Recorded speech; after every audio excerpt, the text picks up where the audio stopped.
Pokémon. Starting with Greninja, this video is purely for entertainment and does not infringe on copyrights or laws. The rights to the novel and image belong to the original author. We do not claim ownership. Don't like waiting and want to listen to this fanfic in full now? Subscribe to our Patreon, where you'll find the best fanfics. Chapter 176, Passionate. Spiral water waves. Dragonite appeared, looking around with a domineering look. Dragonite saw everything that the King of Leaf had just done. Without saying anything more, Xubalong was already angry. He directly activated the Rampage plus reverse scale state, and a layer of red light appeared on Dragonite. Dragonite, use Dragon Claw directly. Zumu's voice also became cold, since the King of Leaf chose to make wedding clothes for his good friend. Then, as a trainer, he must ensure that Dragonite can successfully destroy the team and cannot let the King of Leaf suffer so much pain in vain. Dragonite directly used the speed, and before the Death God's coffin could react, it passed through its illusory body and came behind it, and used the move of Dragon Claw. Then, Dragonite suddenly opened its mouth and used the move of Dragon Wave to hit the Death God's coffin. Seeing that the Death God's coffin was blown away, Dragonite did not stop, and launched a 100,000 volt attack, blowing up the Death God's coffin on the ground again. The Death God's coffin was hit by Dragonite's series of attacks and lost its combat ability on the spot. Yanzu stared at Dragonite in a daze, and almost lost the ability to think. He didn't expect that Zumu, such a young rookie trainer, had such a powerful Pokémon while his tactical command was still top-notch. As a veteran top trainer, Yanzu was actually fooled by Zumu. Damn it, how to deal with this Dragonite? Things have become tricky. Yanzu pondered for a few seconds and decided to take out the trump card in advance. The Death God's coffin was sent out before to defeat the King of Leaf. At present,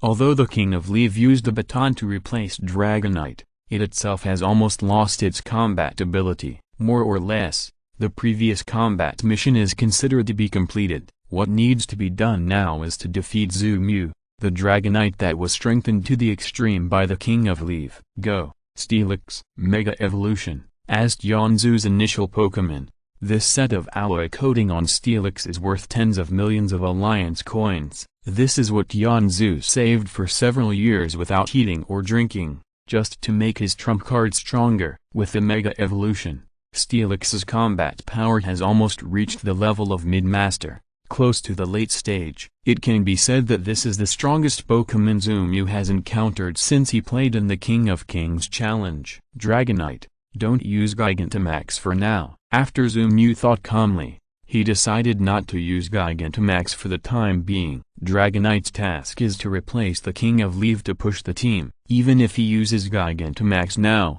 it will inevitably be weak in the late stage. Moreover, the effects of the King of Leaf's 6 bodybuildings have all been inherited by Dragonite. Dragonite is now fighting against the Mid-Master, and it is not without the ability to fight. As long as he fights close, Dragonite has a chance to win. Don't use your magical Gigantamax. Seeing that Zumu did not move, Yanzu immediately mocked. If you don't have Gigantamax, you can't beat my Steelix. After that, Yanzu's eyes moved, and Steelix understood, and directly hit Dragonite with a billion-ton impact. Dragonite, use Surf. Fly up. Don't get caught by Steelix. Zumu's command was timely, and he guessed Yanzu's idea by taking one step and looking 3 steps ahead. This guy definitely wants to catch Dragonite with binding after the collision, just like the previous King Snake. Sure enough, seeing Dragonite using Surf, Yanzu also knew that his idea was seen through by Zumu.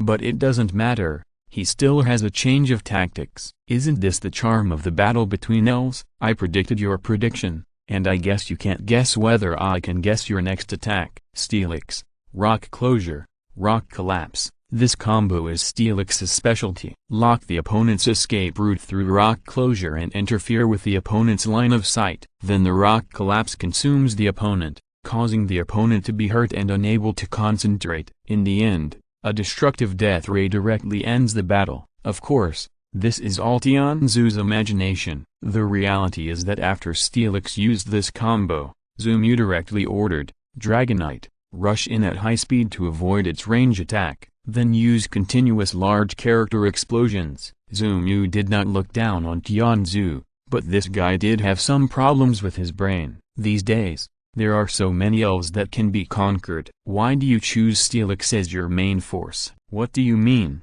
Is Zhaogang your relative? Steelix is indeed a very meaty elf, and its combat power is indeed very strong, especially after the Mega Evolution. Its strength is definitely not bad, and it can compete with many quasi-gods.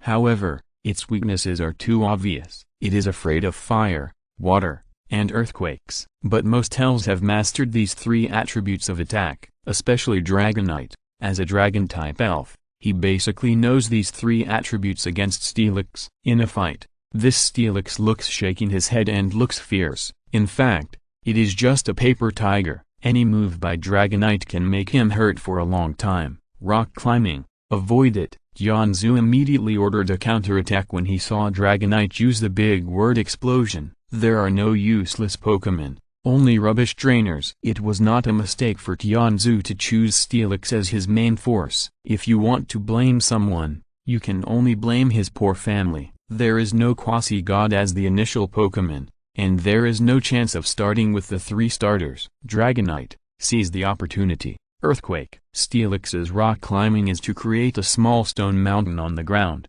and then he climbs up the hill and hits Dragonite with the mountain and himself. However, the collision is not in vain. The moment he returns to the ground from the air is actually the moment when Steelix's weakness is exposed. Dragonite strongly supports this outstanding rock climbing move, and then stomps on the ground with one foot. You die for me. What does it mean to have an earthquake after 6 bodybuilding? What does it mean to have an outstanding effect? Even if it is a Mega Steelix, even if it is a mid-stage master, he will feel pain in front of Dragonite's attack. Keep going, press on. This guy is very tanky, use Water Wave. Zoomu continued to give orders, and Dragonite did not relax. He used Water Wave directly to blast Steelix. This Water Wave may look ordinary, but it is actually not ordinary at all. As a top student, Dragonite just likes to learn. The Chidori was a new skill developed by Dragonite's unremitting efforts and research. The same is true for this Water Wave. Dragonite and Greninja studied for nearly 2 weeks, and finally figured out the principle of Rasengan, and successfully combined it with Water Wave. This move should be called Spiral Water Wave. Steelite, use protection. Dragonite, be quick. Destroy his protection before the Water Wave. Chapter 177, Dragonite kills Crazy. Speed is a magical skill. As the skill with the highest priority, speed is the most useful skill in both the game and in reality. Zoomu's speed directly allowed Dragonite to destroy Steelix's protection before the Water Wave arrived. Entangle, grab him. Tianzu, who didn't know the power of Spiral Water Wave, thought it was just an ordinary water skill. Seeing Dragonite coming to the door, such a good opportunity must not be missed. Decisive decision, let Steelix bear this Water Wave, directly entangle Dragonite, and slowly torture it. It's a pity, this may be the level difference between trainers. Zoomu would rather use speed than destroy the protection. Isn't the key to this point that he hopes that the Water Wave can hit? Zoomu did this. Doesn't it mean that this Water Wave is absolutely powerful enough? Tianzu naively thought that Zoomu wanted to use the Water Wave to exchange blood with Steelix and fight for consumption. Naive. Without the god's perspective, he couldn't compete with Zoomu head-on after all. When the Spiral Water Wave enveloped Dragonite and Steelix, there was an explosion sound on the battlefield. The commentator and the audience were all shocked. Is this explosion a water wave? Why don't you say it's a water dragon cannon? Tianzu was also dumbfounded. This power is a water wave. I would believe it if you said it was a missile. Looking at the several meter deep pit on the ground and the Steelix that had lost its combat ability and degenerated into its normal form, Tianzu felt a chill on his back. This Zoomu is such a monster. His Dragonite had a move called Chidori, which is a top-level skill of the electric system. Just looking at the power, it is definitely better than Megavolt. The reason why Tianzu definitely sent out Steelix was mainly to deal with Dragonite's Chidori. But who would have thought that Dragonite actually had a trump card hidden? The Spiral Water Wave. Now, not only did he fail to force Dragonite to Gigantamax, but he also damaged his trump card. Yanzu felt that this battle might be over. Turban Thug, please. After sending out the Turban Thug again, Yanzu still had 2 Pokémons that had not yet appeared. Zumu still had 4 Pokémons, plus a seriously injured Leaf King and a Dragonite that had been strengthened to the extreme and had not yet used the Gigantamax. The outcome of this battle was obvious. Dragonite, fight to your heart's content, and give Leaf King a good time. Zumu saw that Yanzu's Mega Pokémon had been defeated, and he knew without thinking that the next battle would be garbage time. No matter how much Yanzu struggled, he could not beat the Gigantamax Dragonite. Gigantamax. There was no more hiding. After defeating Steelix, Dragonite's physical strength was also greatly depleted. In this case, just burst out with all his strength. As Zumu raised his arm, the Gigantamax wristband connected with Dragonite and communicated. Gigantamax energy began to be input, and Dragonite's body began to become enlarged. Is it finally here? Seeing that Dragonite was gradually becoming huge, Yanzu was shocked and unwilling. Here it comes.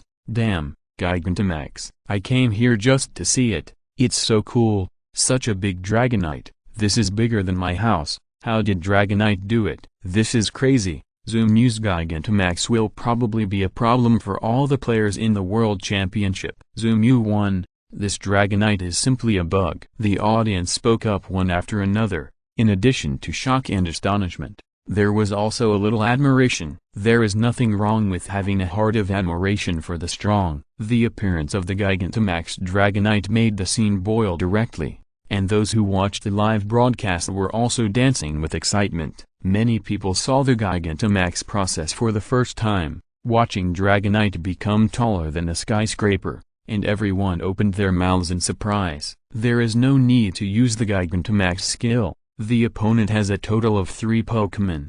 Dragonite needs to save some energy. So, just step on it to death. Roar. Don't hide. I'll just step on you. I'm fast. It won't hurt, Dragonite said to the hooded thug, and his big foot fell down suddenly. Get out of the way, Yanzu shouted excitedly, hoping that the hooded thug could get out of the way. But the hooded thug stood there blankly, without any intention of getting out of the way. Closing his eyes tightly, the hooded thug chose to believe Dragonite. As long as his attack is fierce enough and I faint quickly, it won't hurt. With this idea in mind, the hooded thug even pulled up his pants before fainting. Come on, bang! Exclamation mark. After a loud bang, the battlefield was full of dust. Yo, it shouldn't be. Why didn't you faint? Dragonite lowered his head and moved his foot away, seeing that the turban thug was still strong. Even though his body had been stepped into the soil by Dragonite, he still didn't faint. Cha, how do I know why I am still awake? Your damage is not enough. The turban thug wanted to cry but had no tears. I couldn't even give myself a head? Can't you just give me a quick death? I'm in such a difficult situation. Help me. I can't play anymore. Dragonite smiled embarrassedly, without much explanation, and yelled, Yo-woo. Wait, don't move. Dragonite didn't give the hoodlum a chance, and kicked him again. Bang! Exclamation mark. When the dust cleared, Dragonite carefully moved his foot away. Looking down, yo-ho, how can this guy be so resistant to being stepped on? Only his head was left outside, and his whole body was stepped on by me in the dirt. But he didn't faint. Cha! You! Without giving the hoodlum a chance to speak again, Dragonite used force again without saying a word. He went up and kicked him. Bang! This time, the hoodlum finally couldn't bear it. When Dragonite moved his foot away, he finally fainted under the heavy pressure. The medical team rushed to the scene and carried the hoodlum to the ICU, fearing that if it was too late, this guy would be beyond saving. Speaking of stretchers, the medical team staff took a lot of effort to dig the hoodlum out of the venue. Fortunately, there was a 3 mouse to help, otherwise it would be difficult to rescue this Pokémon buried alive by Dragonite. Continue? Zumu looked at Yanzu and smiled sunny. Yanzu lowered his head and remained silent, not knowing what he should say now. Continue? I can't beat him. Don't continue? I feel sorry for myself. After hesitating for a few seconds, Yanzu adjusted his emotions to the state before the game started. Don't talk nonsense. Let's continue fighting. The game has just begun. Zumu heard this and sneered. Young man, You are not the protagonist, and it's useless for you to say such passionate words. You are just a supporting role, always stealing my protagonist's lines. If you don't die,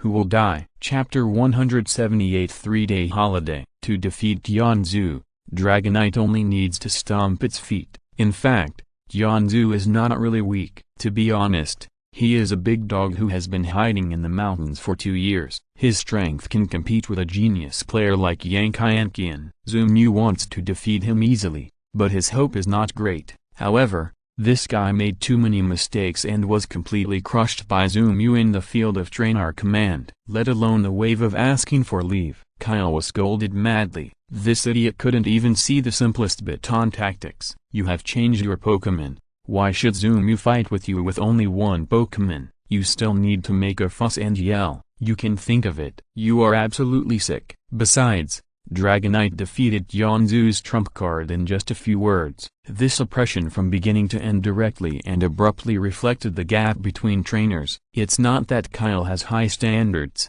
but this Jianzhu is really average. The Pokémon's strength is good, but your hardware as a trainer is not good. What? You said the audience and commentator didn't notice it either. Bullshit. That's the audience. Isn't it normal for them not to notice it? Just like the young lady who won the first gold medal this year, she was behind her opponent the whole time. Do you know that this is tactic? Do you know that tactics are second? You should never talk about things in the professional field lightly if it is not a professional field. But in the professional field, you were suppressed by Zhu Mu the whole time, and you were still not convinced and yelled, snatching Zhu Mu's lines. This is your fault. The real battle has just begun. This is obviously the classic line of the Japanese anime protagonist Yugi Muto. What are you yelling about? You deserve to be pushed by Dragonite. Of course, Jianzhu did nothing wrong. The trainers in this world are more than one level behind Zhu Mu in terms of knowledge. The game is over,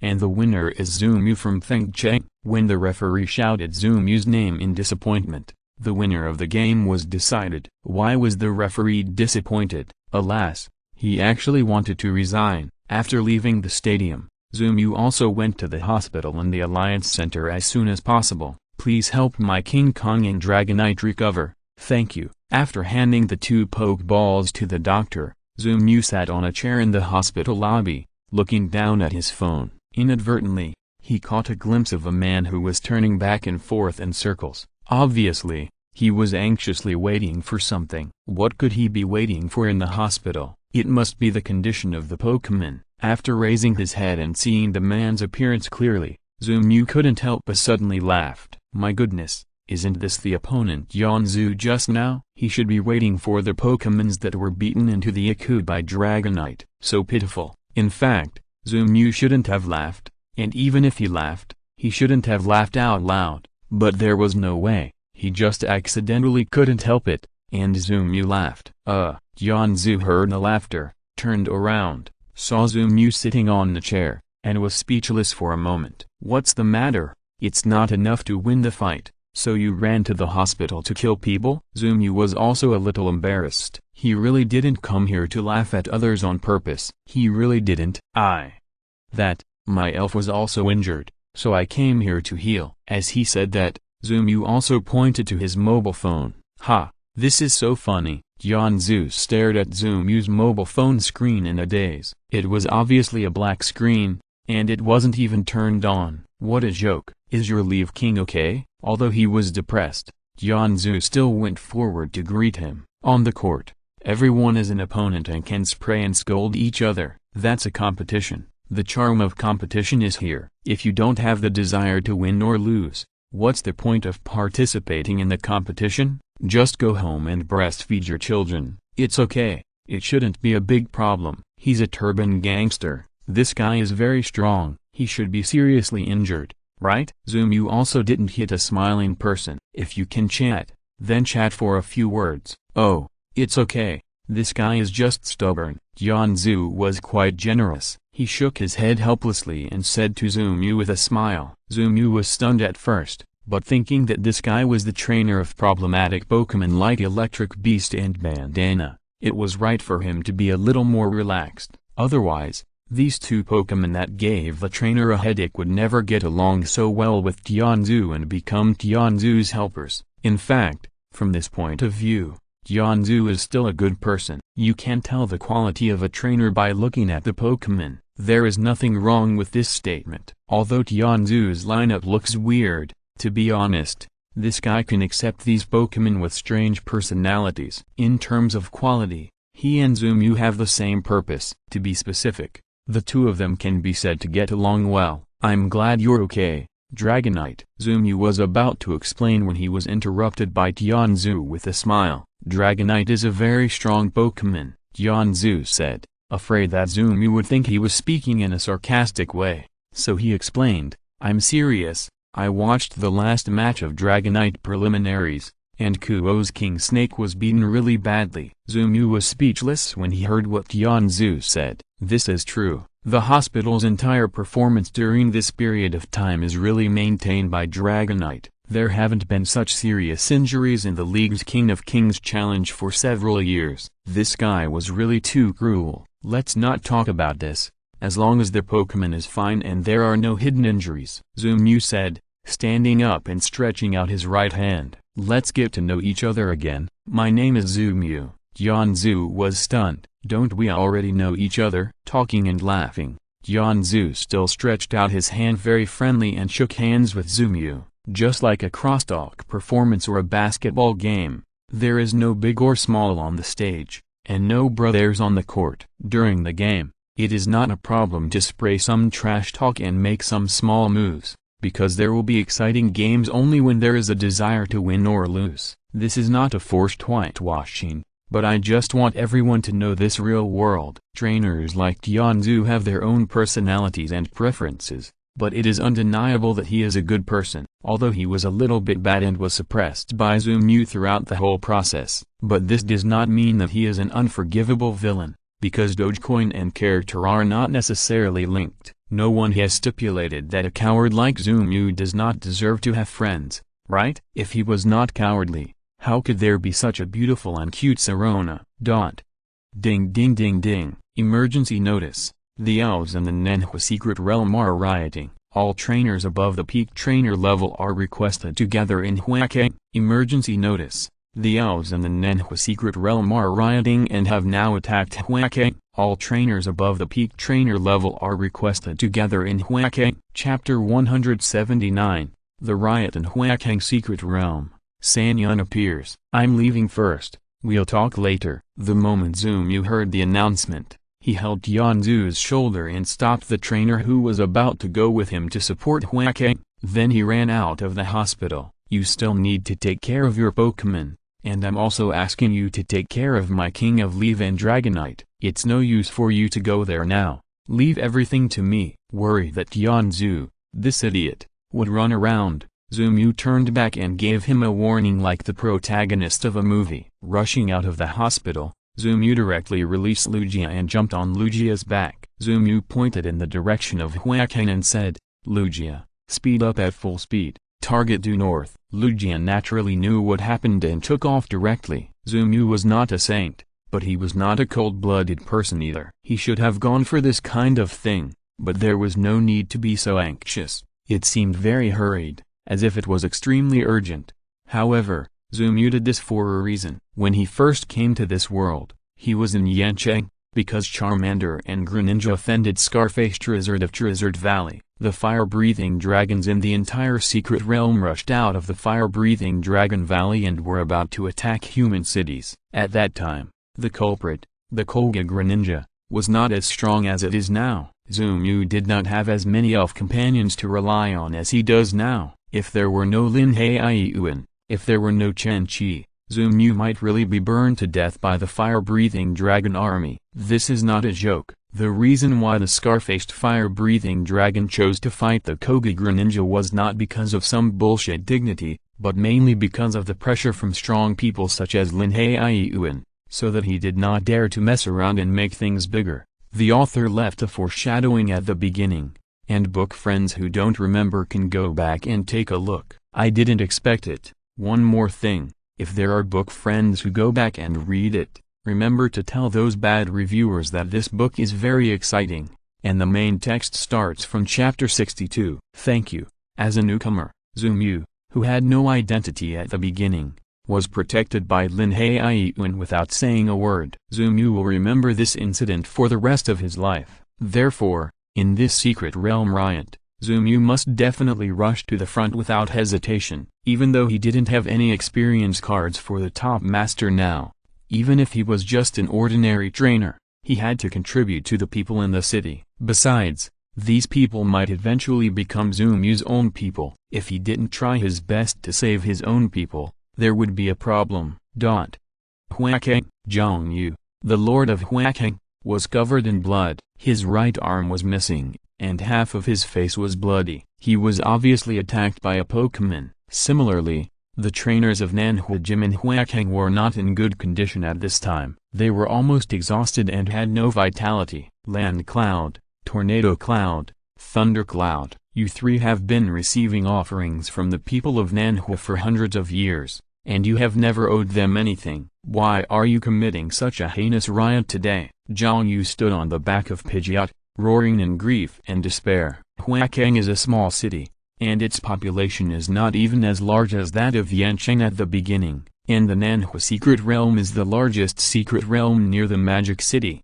Without a doubt, outside the Nanhui Secret Territory, there has always been a team of trainers who maintain order while also guarding against riots in the secret territory. The three cloud gods were able to lead the rioting Pokémon to the walls of Huakeng, and it was obvious that they had already dealt with the army outside the secret territory. You ask me why? Haha. No reason. As the boss of the three cloud gods, Tu Daiyan floated in the air, hugged his shoulders and sneered, throwing out a destructive death beam. Tu Daiyan blasted the walls of Huakeng. All trainers in the city, listen to my order. I am the lord of Huakeng, Zhang Yu. Now there is a riot in the Nanhui Secret Territory, and the city gate has been blown down. I order all trainers above the elite to come to the city wall to join the battle. All trainers below the elite, replace the police and evacuate the people in the city. Seeing that war was inevitable, the tactic of delaying time was useless to Tu Daiyan. Zhang Yu used up his last strength,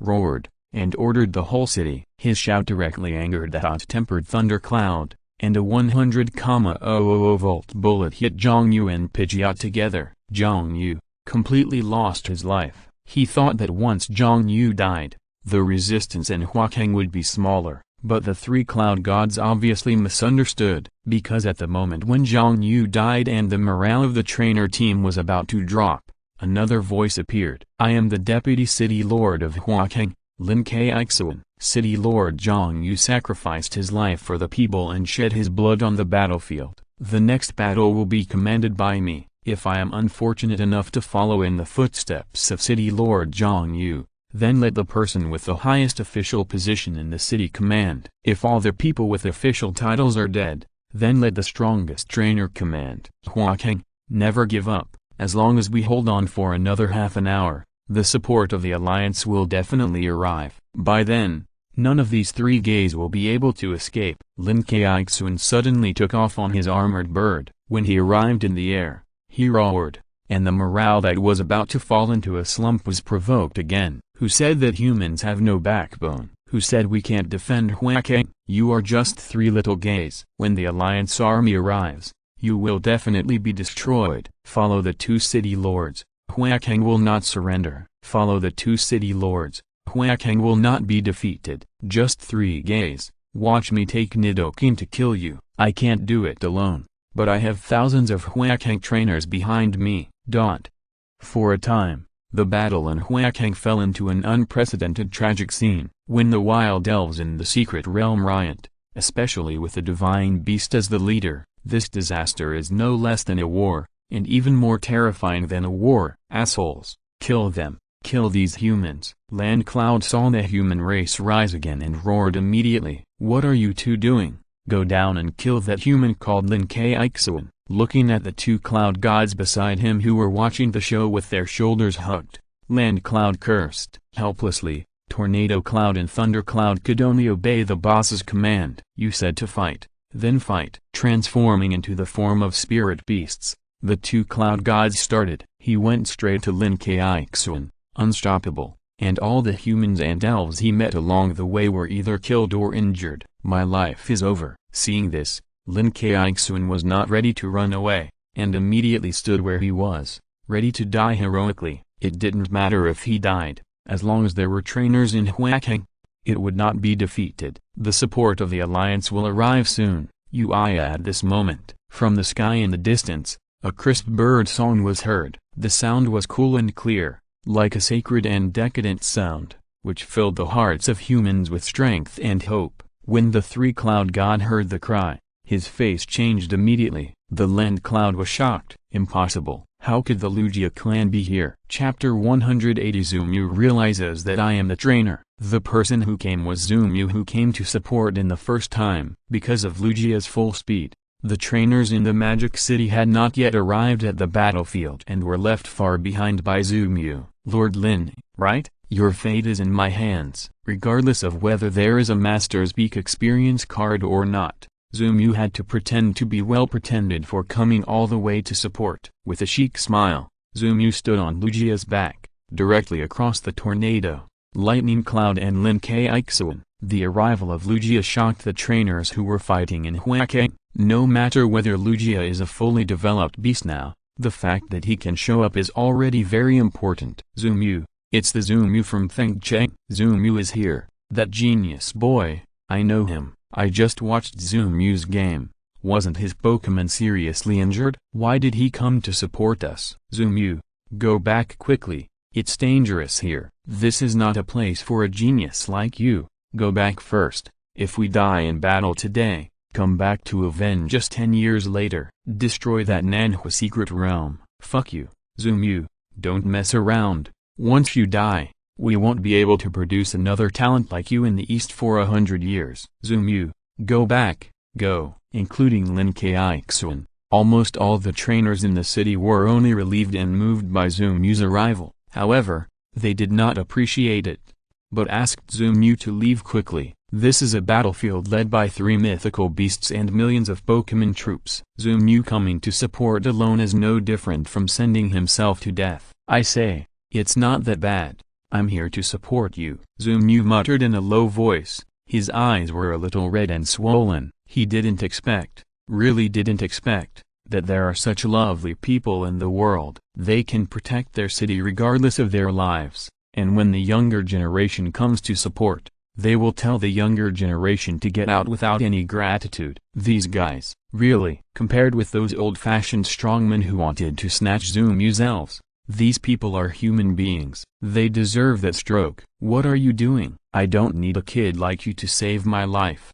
Get out of here quickly, while these 3 guys haven't reacted yet. Leave quickly. Remember, if the 3 gays don't die here today, you will become stronger in a few years. Come back to avenge me, and visit my grave. By the way, Lin Kai-Xun has a bad temper. He doesn't say anything iron-boned and tender. He just stupidly told Zoomu to leave quickly. Leave quickly. Zoomu didn't know what to say anymore. Just like in Yancheng, these people didn't think about shirking responsibility or escaping, but protecting the younger generation. System, I didn't want to be a trainer at first. I just thought that this world had little to do with me. I'm just a time traveler. There's no need and no responsibility to be a savior. But now, I feel like I've found my responsibility. I have Sirona, my parents in this world, my grandfather, my 7 aunts, and these elf companions. The meaning of their existence is the meaning of me becoming the strongest trainer,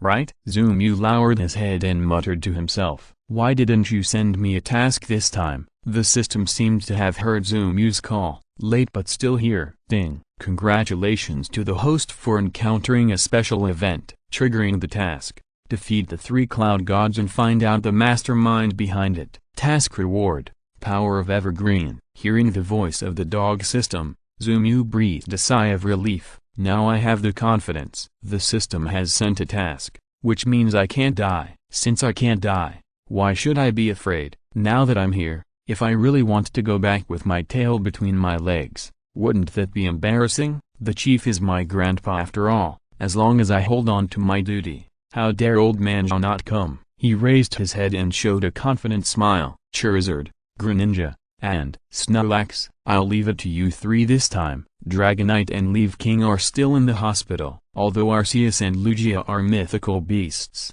they do not have strong combat capabilities at present and are not suitable for fighting. As for Bulbasaur, this little guy is not good enough either. It is easy to be killed by these three guys. Snorlax, this is your first time to participate in a battle of this level. The opponent's strength is more than one level stronger than yours. If you are not careful, you will be killed instantly. Are you afraid? Greninja and Charizard, these two guys have also fought mythical beasts with Zoomew. Naturally, they will not be afraid of the stage, even if they don't have the peak experience card of the leader. The reputation of Charizard and Snorlax is not exaggerated. On the contrary, Zoomew specifically reminded Snorlax, "Snorlax, Zoomew, do you look down on me? I am a Snorlax who knows Tai Chi, and I also know the art of multiplication. They are just a few little guys. I am not afraid of Snorlax." Snorlax patted his belly and continued to brag. The head can be broken, the blood can flow, but the bragging cannot be stopped. Okay, you are not afraid, then let's go. Seeing this, Zoomew chuckled, and regardless of how the trainers and Huakang tried to stop him, he waved his hand and shouted, "Charizard, Mega Evolution, Greninja, Bond Transformation, Snorlax, Super Gigantamax." The blue water energy wrapped around Greninja, the white evolution light illuminated the whole body of Charizard. The purple Gigantamax energy was continuously transmitted to Snorlax through the Gigantamax wristband. Zoomew, Lin Kaixun looked at Zoomew's back, gritted his teeth and lowered his head. Tears rolled in his eyes. It is said that only the weak shed tears, but at this moment, Lin Kaixun felt that he was a weak person. Need to be protected by a junior. Ha, what a waste. With a self-deprecating smile, Lin Kaixun stopped talking and directly joined the battle with his elves. Since Zoomew is not afraid of death, what are we old guys afraid of? Kill. Human, Lugia actually chose you? As a big boss, Tudaion did not rush to fight, but hugged his shoulders and began to ask. He was very curious about what was so special about the human who was chosen by Lugia. Haha, not only Lugia, but also Arceus and Celebi. Zoomew sneered, looked at the three cloud gods, and asked back, "Why did you come to attack my human city?" Tudaion also sneered. "Human, you should know less about things you shouldn't know, okay?" Zoomew nodded and smiled sunnily. "That's right, then let's start the war." Greninja, Super Jade Spiral Water Shrike, Charizard, Evil Flame Dragon, Snorlax, Multiplication Technique, Million Tons Punch. Chapter 181, Kano's Strongest Taijutsu Secret Technique, 1000 Years of Killing. Without the Master Peak Experience card, Zoomew really didn't have the capital to fight the Divine Beast. Facing the attack of Charizard, Tornado Cloud didn't even look at it. He transformed into a Spirit Beast and directly raised the Divine Beast's exclusive protective shield to block Charizard's Evil Flame Dragon. This protective shield can refer to the protective shield of Mewtwo and Mew when they collided in the movie version. Mewtwo's counterattack. Divine Beasts all have this thing, but most of them are too lazy to use it because it wastes mental energy. However, this protective shield has an advantage, that is, the attack of the spirits below the master can be blocked by the protective shield almost completely. In addition, these three divine beasts are all supreme strength. At present, the three little Greninjas are like children, helpless in the face of the three cloud gods. With this strength, how did Lugia take a fancy to you? Land Cloud also blocked the attack of Greninja with a protective shield, looked at Zoomew with disdain, and asked. Zoomew pouted. At that time, Lugia didn't use the protective shield at every turn. Even the Flame Emperor of the Evergreen Forest knows to be low-key. You three are really crazy. You act cool when you disagree with something? That's too much. Lugia chose me. What does it have to do with you? Zoomew looked at the Land Cloud and suddenly had an idea. Greninja, use the trick. When Greninja was in the state of Bond Transformation, it was connected with Zoomew. In fact, even if they were not connected, Zoomew's superpower could communicate directly with Greninja. Speaking of superpower, I really have to pity the weak and wronged system. From the day it was activated, Zoomew despised it. It was not easy for Zoomew to accept this guy, But the system found that Zumu's identity and background made him almost a tool. My system is useless to the host. What if the host doesn't need me? Waiting online. It's urgent. After Zumu almost didn't rely on the system to have many resources that trainers could hardly get in their lifetime. The system didn't know what reward it should give Zumu. Just like when the system arranged for the new trainer, Zumu would have a small adventure in the hatching house. As a result, because of Zumu's father, this adventure was forced to be shelved for several months. If it weren't for the appearance of Celebi,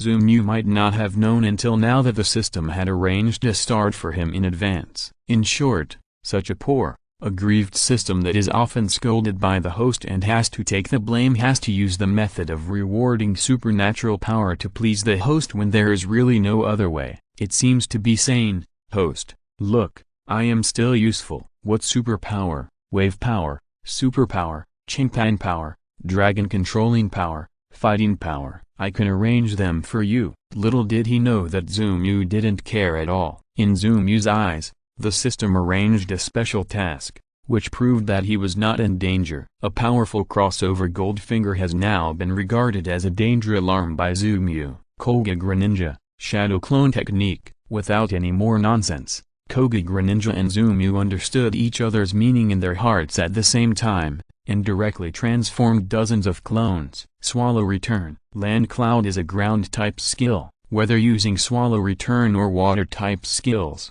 Koga Ninja theoretically has some advantages. After all, they are attribute restraints. But the trouble is that Koga Ninja does not have the strength of a master now. To deal with this Land Cloud, even his protective shield cannot be broken. This is very embarrassing. No matter how many ants there are, what's the use? Land Cloud was dismissive of Koga Ninja's struggle. He naturally saw through dozens of clones of Koga Ninja at a glance, all of which were shadow clones that could perform real skills. But, with the protective shield in hand, the world is mine. A little frog, what can you use to fight me? Wait and you will know what it is useful for. Zumu was too lazy to argue. Seeing that Land Cloud was holding his shoulders and pulling, he was full of contempt. Just an elf, can he pretend better than me? Koga Ninja brought his clones to surround Land Cloud and began to use Swallow Return from all directions. However, the attacks of the shadow clone were all blocked by the protective shield of Tudaiyan, and could not cause any harm to it. This made Tudaiyan very proud, and, "Don't struggle, even if I stand still, you will never have a chance to defeat me." As he said this, Tudaiyan looked at the two Shinyans on the ground who were playing with Snorlax and Charizard like a cat and a mouse. He said, "Stop making trouble, let's fight quickly and decisively. We are determined to win this Huake." As he said this, Tudaiyan was also ready to fight back. Although Greninja could not cause him any harm, he was really upset when he saw a group of frogs surrounding him and attacking him non-stop.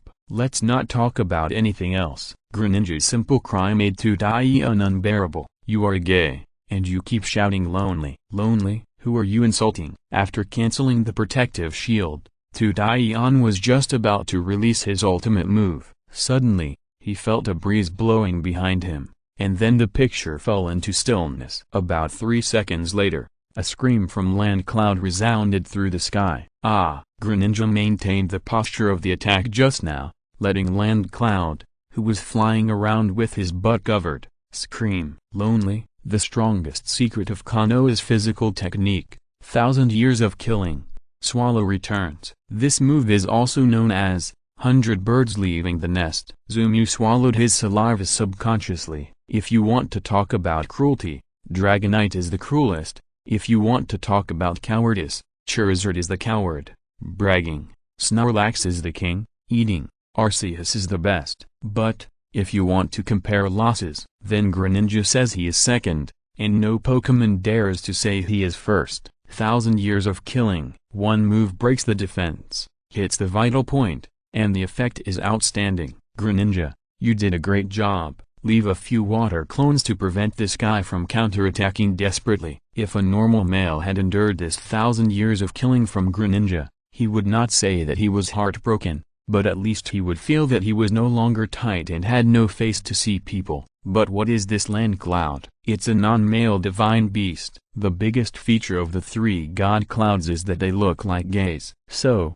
when dealing with them, you can't treat them as normal male elves. Now land cloud looks like he's screaming in pain and running around. But, he wasn't tight to begin with. The 1,000 years of death trick doesn't have such a strong psychological attack effect on a slack boy like him. That's why Zumu asked Greninja to be careful. Who knows if land cloud will endure the severe pain and launch a sneak attack to counterattack Greninja. Others can't do this, but land cloud can. Zumu's vision of elves has always been very accurate. Chapter 182, Yang versus the three cloud gods. Asshole, I'll kill you. If we talk about the meanest, the frog must be the meanest. With 1,000 years of killing, land cloud is no longer tight, and is also completely enraged by Greninja. Power of the earth. With a roar, land cloud started. Greninja on the ground had no time to jump and was hit directly by land cloud. Just one hit, a seemingly understated hit. Greninja actually withdrew from the Bond evolution form directly, fell to the ground powerlessly, and had no strength to fight again. This is the difference in strength. On average, how much is the difference between Greninja and the Supreme Peak land cloud after the Bond evolution? The previous 1,000 years of killing was able to hit, and it was all due to good luck. Now that land cloud is exerting force directly, Greninja is naturally defeated. This time, it can save its life because of Greninja's good physical fitness and resistance to beating. Greninja, come back first. Zumu did not hesitate and directly put Greninja back into the Pokeball to prevent land cloud, the old shameless man, from finishing off again and causing secondary damage to Greninja. That would be a loss. Kametachi. On the other side, Tornado Cloud saw that land cloud had finished the battle, so he stopped joking and defeated Charizard with one move. As for Snorlax, it was only after taking 2 volts from Thunder Cloud that he fell down. Almost in an instant, the situation was reversed, and Zumu was completely defeated. Unlike the last battle against the mysterious totem, this time there was no experience card for the peak of the leader, and Zumu couldn't even break the shield of the other beast. In layman's terms, he didn't break the defense. Come back, you all. Thank you for your hard work. Zumu's face was still calm, and he couldn't see his emotions. After putting Snorlax and Charizard back into the Pokeball, he silently calculated the time. From the time he arrived at Huakang to participate in the battle, to now he was completely defeated. It has just been 5 minutes. In other words, Zumu raised his head, stood on Lugia's back, and stared at land cloud in the sky. The space of Nanhua's secret realm is so big, it's not enough for the 3 of you. Why do you have to come out and be enemies with humans? Hearing Zumu's question, land cloud sneered. Whether it is enough for us or not has nothing to do with you, little guy. Now, you should die. Tudaiyan kept his mouth shut. Even though Zumu had already lost, he still didn't arrogantly tell the truth. Zumu saw that he couldn't get this guy to say anything, so he simply stopped talking. Okay, since you have accepted your fate, then I will send you and Lugia on a journey. A Lugia that has not yet grown up. Tut tut tut, what a pity, Tudaiyan said, seeing Zumu's motionless silence, thinking that Zumu had given up struggling. With a sneer, he threw an energy ball and went straight to Lugia and Zumu. Kill me? You don't deserve it. Zumu said these words in a cold voice, and there was no joy, anger, sorrow or happiness on his face. When the energy ball arrived in front of Zumu,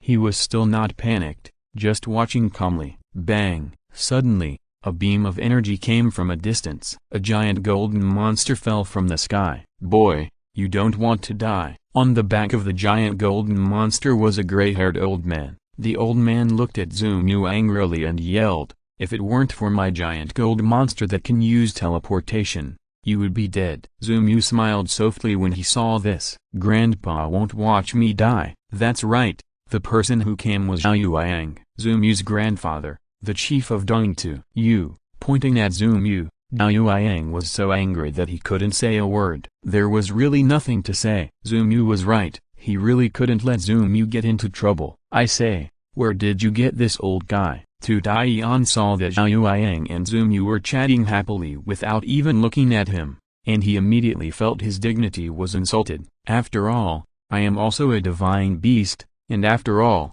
I started this war. Is it appropriate for you to just ignore me? Shut up and wait. Liu Yang turned back and shouted angrily, and the majesty of the superior for many years burst out instantly. This sound actually stopped Tu Daiyun, and he was stunned for a moment, not knowing how to speak again. Bah, if you dare to be so reckless again, be careful that I really won't come to save you. Good fellow, you are just a little heavenly king, not even a venerable, and you dared to provoke a divine beast? Where is your ability to fight the Emperor Yan alone before? Where is your ability to fight the three sacred beasts before? Why do you need me to save you now? Why are you scared? Liu Yang seemed to be teaching a lesson, but in fact he felt sorry for Zhu Mu. For the first 16 years, as a grandfather, he watched his only descendant live an ordinary life in Fengcheng, unable to say a word. He couldn't even hold Zhu Mu in his arms and have a good talk with him when he was a child. Now that they finally recognized each other,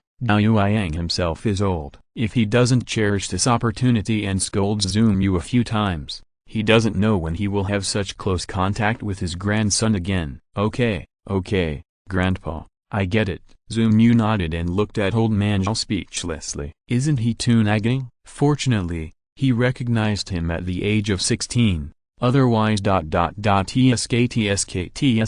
Seeing Zhu Mu's good attitude, Liu Yang was suddenly stunned, smacked his lips, and carefully observed Zhu Mu with his eyes. Seeing that his grandson was intact and uninjured, he felt relieved. Turning around, Liu Yang looked at Tu Daiyun, who was waiting obediently. You, come here, it's your turn. As he said that, Liu Yang shook his neck gently. Since my grandson was not injured, I'll give you a chance. If you self-destruct now, I can make you die happily. Zhu Mu was shocked on the spot. It seems that not only our Zhu family is so reckless, but your Zhao family is also very fierce. Let the beast self-destruct when you disagree with it. Is this what you learned from me? Dream on, old thing. You must be Liu Yang, Tu Daiyun said, looking at Liu Yang fiercely, and asked arrogantly. Liu Yang was stunned by the question. Am I so famous? Do you beasts know my name? Tu Daiyun was speechless and decided not to talk nonsense with the old man anymore. Go, commanding the tornadoes and lightning clouds in the form of ground spirit beasts.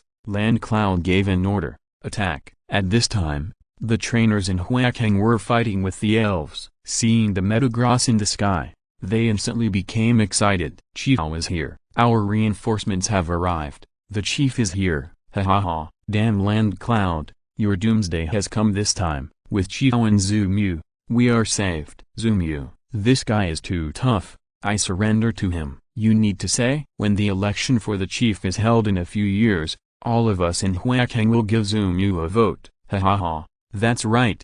As long as I can go back alive today. If the next chief is not Zhu Mu, I will directly rebel against Dying 2. +1. If you're listening to this novel on a channel other than Fanfic World, it means they downloaded and uploaded it without effort. We cordially invite you to visit our channel, Mundo Fanfic Novelist. There you'll find the original version of this story and you can explore many other novels of various genres. We are waiting for you to immerse yourself in a world of incredible novels. Chapter 183, Mr. Zhao finally appears.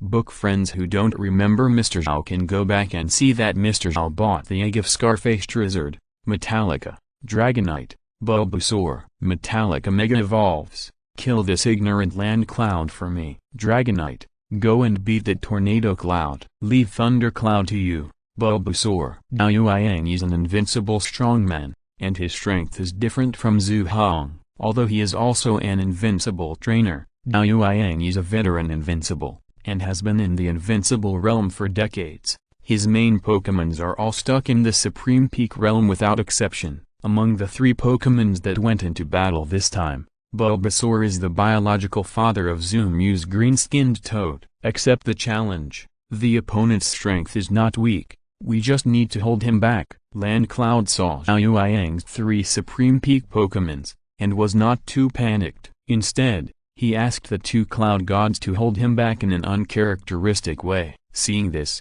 Liu Yang sneered. You said you are not short of money. What conditions did those rats hiding under the ground give you to agree to cooperate with them? Don't even mention the right to use Huakang. Let me guess, if you can lead the elf army to take Huakang and hold back my 3 main forces, the other party can give you the entire Huakang as a gift, Zhao Yuanyang said, without commanding his elves to fight. He just kept putting psychological pressure on Tu Daiyun. I have to say that his guesses were almost all right. Tu Daiyun, who was fighting with Mega Metagross, was sweating profusely. This old thing is too smart. He is simply an old fox. How can he guess everything? I just said the word hold back. Shut up. Tu Daiyun couldn't hold it anymore. With a roar, he turned into a spirit beast and fought with Metagross on the ground. After turning into a spirit beast, the attributes of the 3 cloud gods will change. Simply put, it is more suitable for fighting. Shut up? Okay,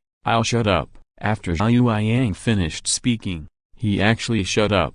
Just when Tu Daiyun was surprised, Metagross hit her shoulder with a strong mental thought. Tu Daiyun, who felt that he was distracted, quickly concentrated his attention and prepared to fight Metagross. But Zhao Yuanyang's voice came again in Tu Daiyun's mind. I shut up. Can you tell me who contacted you behind the scenes? Forget it. If you don't want to say it, forget it. Anyway, I will know it sooner or later. Tu Daiyun, are you really determined to fight me to the end? Or you can self-destruct now, so that you can suffer less. The Zhao family's genes for appearances are not as good as the Zhou family, but the Zhao family has its own unique things. That is mental power, or superpowers. For example, Zhao Yu, that is, Zhou Mu's mother, she inherited Zhao Yuanyang's mental power, which allowed her to connect with Gardevoyer's mind and become a leader of the young generation of that year. And Zhao Yuanyang, of course, is also proficient in mental power. The voice that Tu Daiyun heard just now was the communication between Zhao Yuanyang and him through telepathy. This kind of communication, unless you have no heart, or cut off your brain, otherwise, cutting off 100 ears will have no effect. Shut up. Tu Daiyun's heart was in a mess. Due to carelessness, he was hit by the destruction and death light of Metagross again. He was angry and anxious. With a crazy roar, he was ready to kill Zhao Yuanyang himself. I shut up.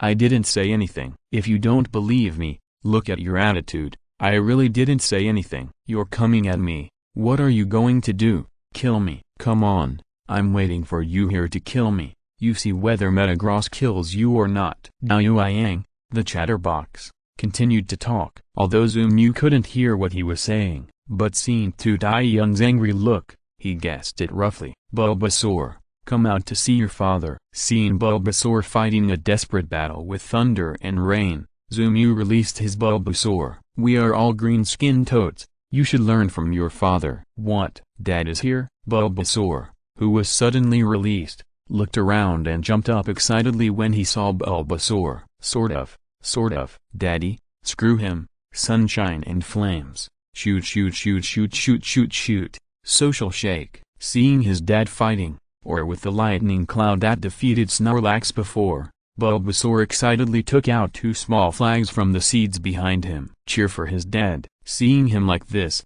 Zhou Mu immediately regretted calling this guy out. How embarrassing. Sort of. Bulbasaur was stunned when he heard his son's voice behind him. Looking back, he saw a Bulbasaur holding a small flag to cheer for himself, and immediately chuckled. It turned out to be little 13. Look at Daddy knocking this guy down. Bulbasaur is the 13th child in the family, with 12 older brothers and sisters. He is the youngest, but also the one that Bulbasaur likes the most. That's why he brought so many precious props when he went out. Bulbasaur was really afraid that little 13 would be bullied outside. Ahem. So your name is little 13? Zhou Mu heard what Bulbasaur said, coughed lightly and looked at Bulbasaur. Zongnai, that's right, little 13 is me. I am little 13. If you don't understand, you can type 13 into a number and then figure it out yourself. Ha ha ha ha. Zhao Yuanyang, you are really still strong and healthy. The 3 main forces are fighting against the 3 beasts,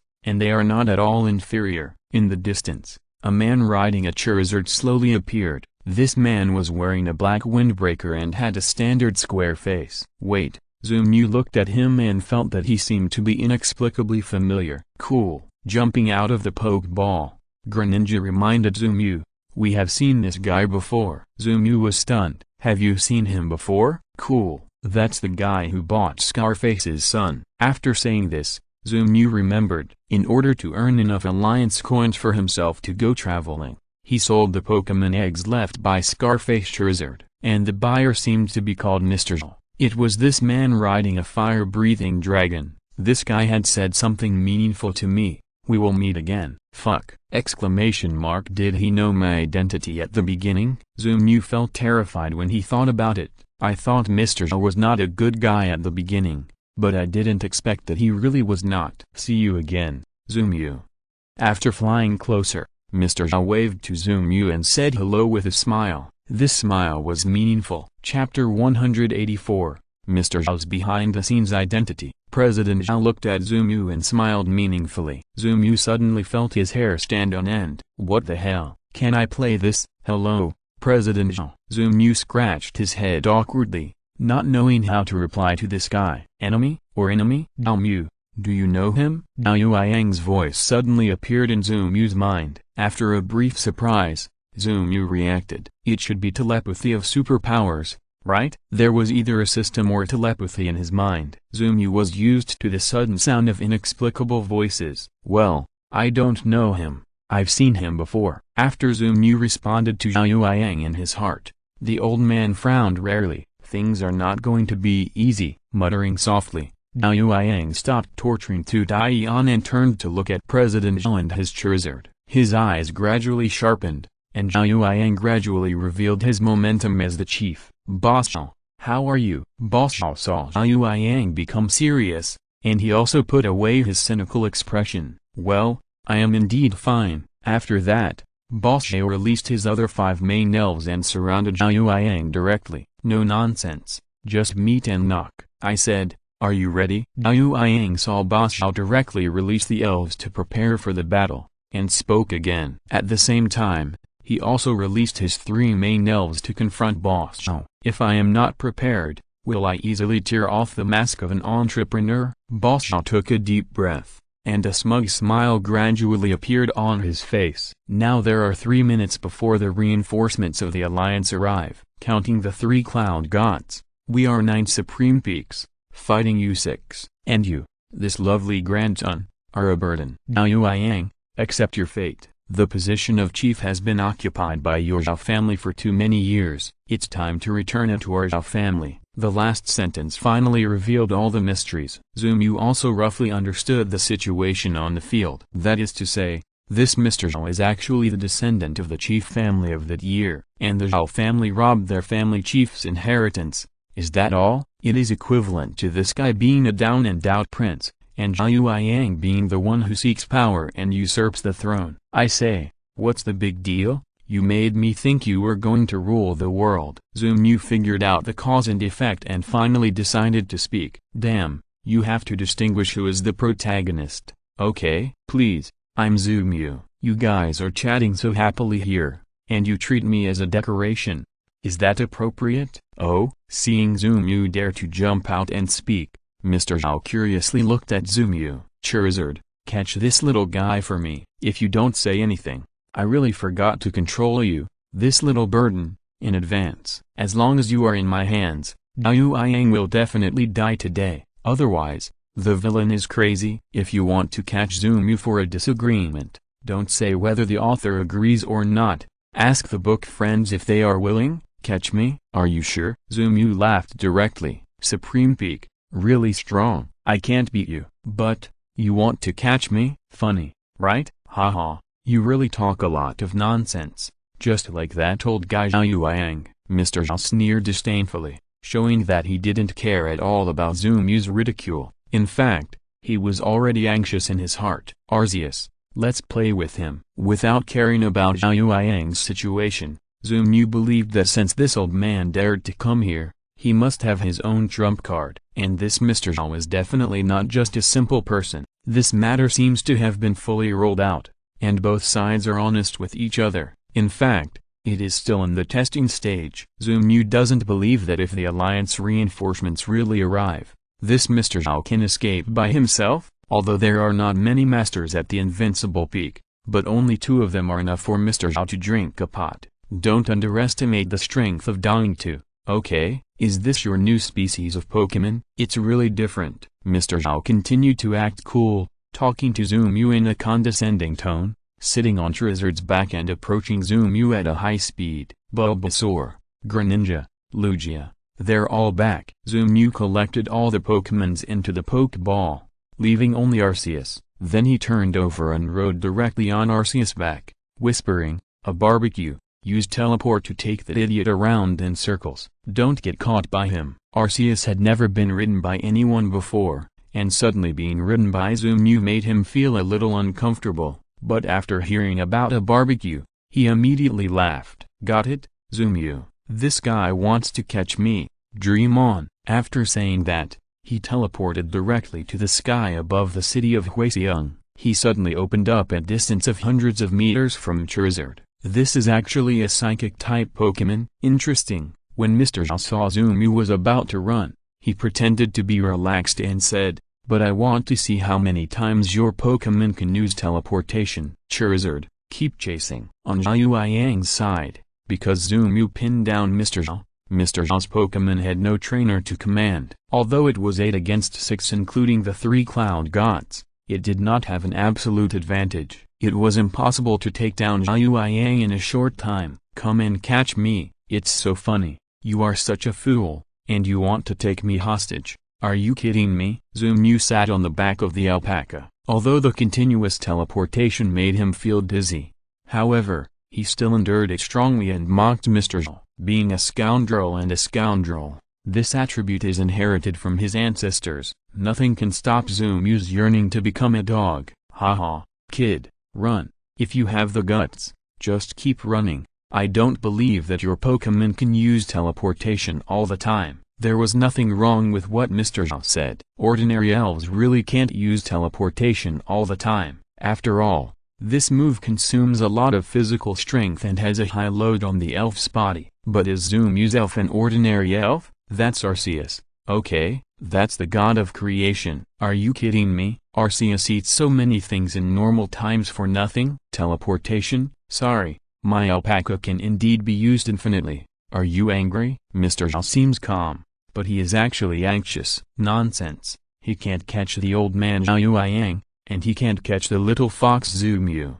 The originally perfect plan is now about to be destroyed by the little fox Zoomu. How can he not be anxious? Okay, then show your cards. There is no point in dragging it on. Finally, Mr. Zhao decided to show his cards. Chapter 185, Mr. Zhao lets the wolf in. In just 2 minutes, Zoomu's Arceus used teleportation hundreds of times. President Zhao finally realized it. He was definitely fooled by Zoomu. This guy is very bad. In another minute, the Alliance's support will arrive, and Zhao Yang will also counterattack. If we don't play our cards, it will be too late. President Zhao finally gave up the idea of catching Zoomu, and turned around to let the fire-breathing dragon fly over the Nanhua secret realm. Land Cloud, it seems that things really need to reach this step. You hold on, just wait for me for a minute. Leaving this sentence, President Zhao plunged into the Nanhua secret realm. Seeing that this guy seemed to be doing something bad,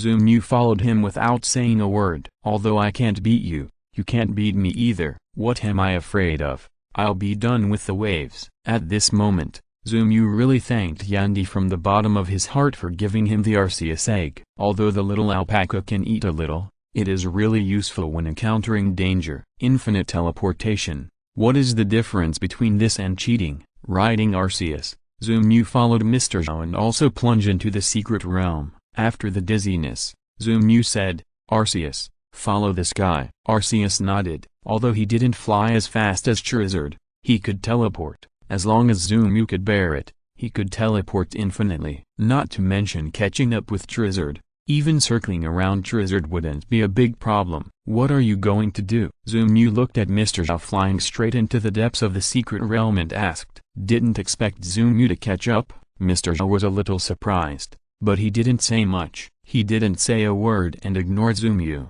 Hey, are you deaf? I'm talking to you. Zoomu saw Mr. Zhao ignoring him and started to spray. Good guy, I've always been aloof, but this time it's your turn. Do you deserve it? You're deaf. Why should I tell you what I'm going to do? Mr. Zhao couldn't stand it anymore. This Zumu was too clingy. He was more annoying than his grandfather Zhao Yang. Why didn't you tell me? If your father can't teach you the right way, can't he ask you where you are going? A grown-up son cannot be controlled by his father. You are such a filial son. Zumu relied on Arceus and didn't give Zhao any face at all. He scolded without any style at all. Anyway, there are only two of them in the secret realm now. What face do they have? Can they scold or not? Zhao was stunned. He had never seen anyone talk so badly. Did this kid smear a shit on his mouth? So stinky. Wait until that guy comes out. I'll see if you can still be arrogant. Zhao seemed to be very confident and yelled at Zumu with certainty. Hearing this,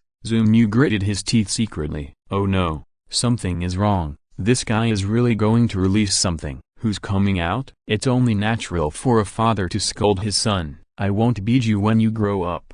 But can't I teach you? Listen carefully. What I say is all truth, teaching you the truth of being a human being. What's the matter? Why are you staring? Want to rebel against Tangank? Zumu scolded him happily, and President Zhao was furious. In just a dozen seconds, Zumu had greeted his family, and he had an extra father for no reason. You're dead. President Zhao looked at Zumu gloomily, and signaled the fire-breathing dragon to stop in a cave. Respected God of Destruction, please listen to my call. Now, I summon you in the name of Destruction, God of Destruction in another universe, please come. Ignoring Zumu, President Zhao raised a pot-like thing in his hand and began to chant a strange spell. On a wall in the cave, as the mysterious pot in President Zhao's hand appeared, it began to slowly emit a strange light. Fuck, you're going to destroy the world. Hearing Mr. Zhao's spell, Zumu was stunned, and then he cursed. You rebellious son, what has the world done to you that you want to destroy the world? God of Destruction, damn it. The first person the God of Destruction will kill when he descends is you, a traitor. You want to be the chief? Wait for your next life. If you become the chief, I'm afraid the people of the East will spontaneously dig up your ancestral graves after you die. Zumu felt that it was not enough to just spray. Mr. Zhao was now immune to it. He didn't care about his verbal attacks at all, and just chanted spells there. He ignored Zumu completely. Arceus, use sound insulation to trap his voice. Thinking of the previous incident with the pink devil Xiapangding, Zumu suddenly had an idea. That's right, sound insulation. Upon hearing this, Arceus built a small soundproof barrier next to Mr. Zhao, isolating Mr. Zhao's voice in the barrier. Charizard, break this barrier for me. Surrounded by the soundproofing, Mr. Zhao realized that his voice could not be heard, and hurriedly shouted to Charizard. Unfortunately, Mr. Zhao's family did not inherit any special abilities. He had neither telepathy nor the power to control dragons. Charizard looked at Mr. Zhao in the barrier and kept smacking his lips, and was also confused. Roar, boss, what are you talking about? I said, break this barrier for me. Mr. Zhao pointed at the translucent barrier and shouted. Charizard still couldn't hear, but probably understood what Mr. Zhao meant. After all, they were old friends who had been together for more than 10 years, so they still had some tacit understanding. Roar. Okay. With a promise, Charizard directly used a tile-splitting move to break the soundproofing barrier. Mr. Zhao was overjoyed when he saw this. He raised the pot in his hand and hurriedly continued to chant, Great God of Destruction. However, before he finished speaking, Arceus used the soundproofing again. Charizard had no choice but to break the barrier again. Great, soundproof. Tile cracking. Great, soundproof. Finally, Mr. Zhao couldn't stand it anymore. This Zumu is simply a devil. He can't hit him, and he makes trouble when he doesn't hit him. Charizard, soundproof, tile cracking. Give it to me. Soundproof, tile cracking. Kill them. Soundproof. Charizard understood Mr. Zhao's instructions intermittently, and then sprayed a big word explosion towards Arceus. However, Arceus teleported directly. The big word exploded on the wall of the cave, causing the earth to shake, and countless rubble fell, hitting Mr. Zhao and Charizard on the head. Just when Mr. Zhao calmed down and prepared to continue chanting the spell, Zumu and Arceus teleported back again. Soundproof. Got it. One person and one pet cooperated tacitly, and the soundproof barrier appeared again. To be honest, at this moment, Mr. Zhao's heart was desperate. He was just a little bit away from collapse. This bit of throwing, with the release of Arceus's next soundproofing, was completely complete. Mr. Zhao exploded on the spot. Guess which beast Mr. Zhao wanted to summon? Chapter 186 Hoopa Hoopa Hoopa. President Zhao was tortured to death by Zoomu. President Zhao threw the mysterious pot in his hand directly to the ground. Little bastard, today, soundproof. Tiles cracked. I will, soundproof. Tiles cracked. Kill you. Shouting this sentence angrily, President Zhao pounced on Zoomu like a hungry tiger. Arceus reacted very quickly, and instantly moved directly to avoid President Zhao's self-sacrificing attack. After being avoided by Zoomu and Arceus, President Zhao fell to the ground in a dog-eating shit-like posture. Ah, bastard! The furious President Zhao got up from the ground, spit out 2 mouthfuls of dirt fiercely, and prepared to attack again. At this moment, a sudden change occurred, and the pot that President Zhao threw on the ground rolled to the wall at some point. This magical wall suddenly emitted a magical purple light again. The strange runes gradually lit up, illuminating the small cave a little dazzlingly. Fuck. Is this possible? Zoomu was speechless. He had tried his best, and Mr. Zhao was tortured to madness by himself, but he still couldn't stop this demon from appearing. It's unreasonable. Ding. Special event detected. The system will first issue the reward for the 3 Cloud Gods mission, the power of Chingpan. Trigger a special event. The host gets the mission, defeat the liberated Hoopa. Mission reward, a cute, weird little Hoopa. Zoomu was stunned when he saw the dog system come alive again. I thought it was some demon, a killing god, or a creature from another dimension. You, a waste, have worked so hard for so long, and you only summoned a Hoopa? Looking at Mr. Zhao, Zoomu's eyes were full of contempt. It's terrible to be uneducated. Hoopa is so cute, but you actually thought he was a demon? Can he destroy the world? TSK, TSK, TSK. It's so low. With Mr. Zhao's brain, it's really unfair for him to be a villain. Hoopa has a liberated state and a punished state. The punishment pot is needed to liberate Hoopa, but the liberated state can only last for 3 days. In other words,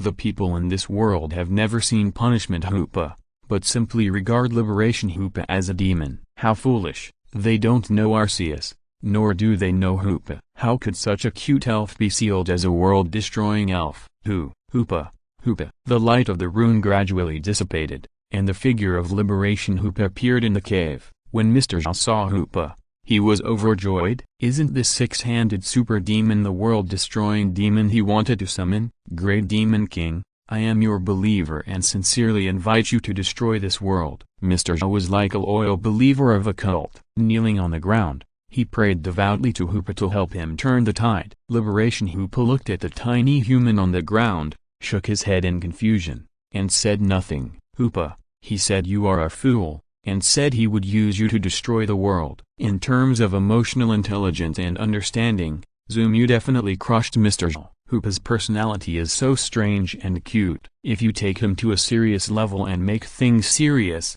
then Hoopa will only look confused. Simply put, Hoopa is a child who never grows up. And liberating Hoopa is a child with powerful power and reckless personality. To deal with children, you have to use relatively childish and simple methods. Zoomu only said one sentence, and Hoopa got angry at that time. Use. You want to use Hoopa. Hoopa is angry. You want to use Hoopa. After finding the keywords for getting angry, Hoopa roared angrily. This is the cleverness of Zoomu. Let Mr. Zhao talk about it for a long time. I will get to the point directly. Hoopa's current state is that of a standard child, and he is still the kind that is easily irritable. To put it more seriously, there is nothing wrong with being a naughty child. In this case, it is better to go along with him than to reason with him. Master Demon, I didn't. Mr. Zhao saw Hoopa looking at him angrily, and hurriedly explained. However, Hoopa didn't give him a chance to explain. Directly with the shadow ball. Goodbye. At the moment when no one reacted, Hoopa took President Zhao away with one move. Then the anger gradually dissipated, and just as he was about to go out to see the outside world, Charizard was not happy and hit Hoopa with a jet of flame. Roar! You killed my trainer, and you still want to leave? The Supreme Peak Charizard, this guy's strength is definitely not covered. It is unrealistic to say that he can destroy the world, but if Charizard wants to destroy a secret realm, it should still be possible. Charizard admitted that he was careless just now, and he didn't expect Hoopa to attack President Zhao directly. Now, his trainer is gone by accident. Charizard must avenge President Zhao. Hoopa stared at Charizard in a daze, as if he didn't expect this guy to suddenly attack him. This is unreasonable. Hoopa, Lord Hoopa is angry. You want to die too. Liberating Hoopa, that was really killing and decisive. Perhaps in the eyes of this naughty child, life may be the least valuable thing. In Hoopa's view, the world is either black or white. There are only those who like Hoopa and those who hate Hoopa. Hoopa makes friends with those who like him. Hoopa kills those who hate him. Obviously, Charizard and Mr. Zhao, with their unremitting efforts, have been successfully classified into the second category by Hoopa. If you don't like Hoopa,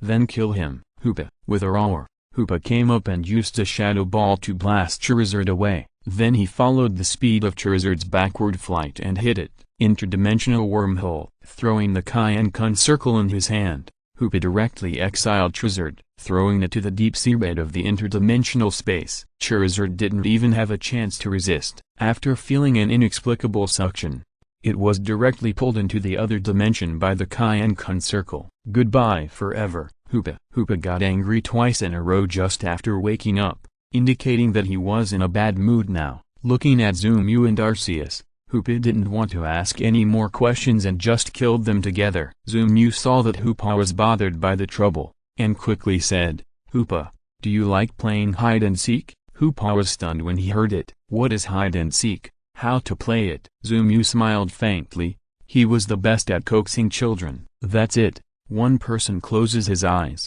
and then the others hide. After counting 100 numbers, this person opens his eyes and starts looking for everyone who is hiding. After Zumu finished speaking, Hoopa was immediately interested. Then, are you willing to play hide-and-seek with Hoopa? Zumu smiled and nodded, and at the same time patted Arceus, who was also eager to try. Chapter 187, Subduing the Troublemaker Hoopa. Arceus wants to play hide-and-seek too, right? Seeing his alpaca so eager to try, Zumu remembered that Arceus was actually a kid too. Lugia, come out. After releasing Lugia, Zumu explained the rules to the little guy again. Then he said, then the first game of hide-and-seek officially begins. You can't run out of this secret place. I'll count to 100. If I find you after that, you lose. By the way, Hoopa, you can't run into the other dimension. Arceus was already impatient and looked up to urge him. Got it, Zumu? Lugia was the same.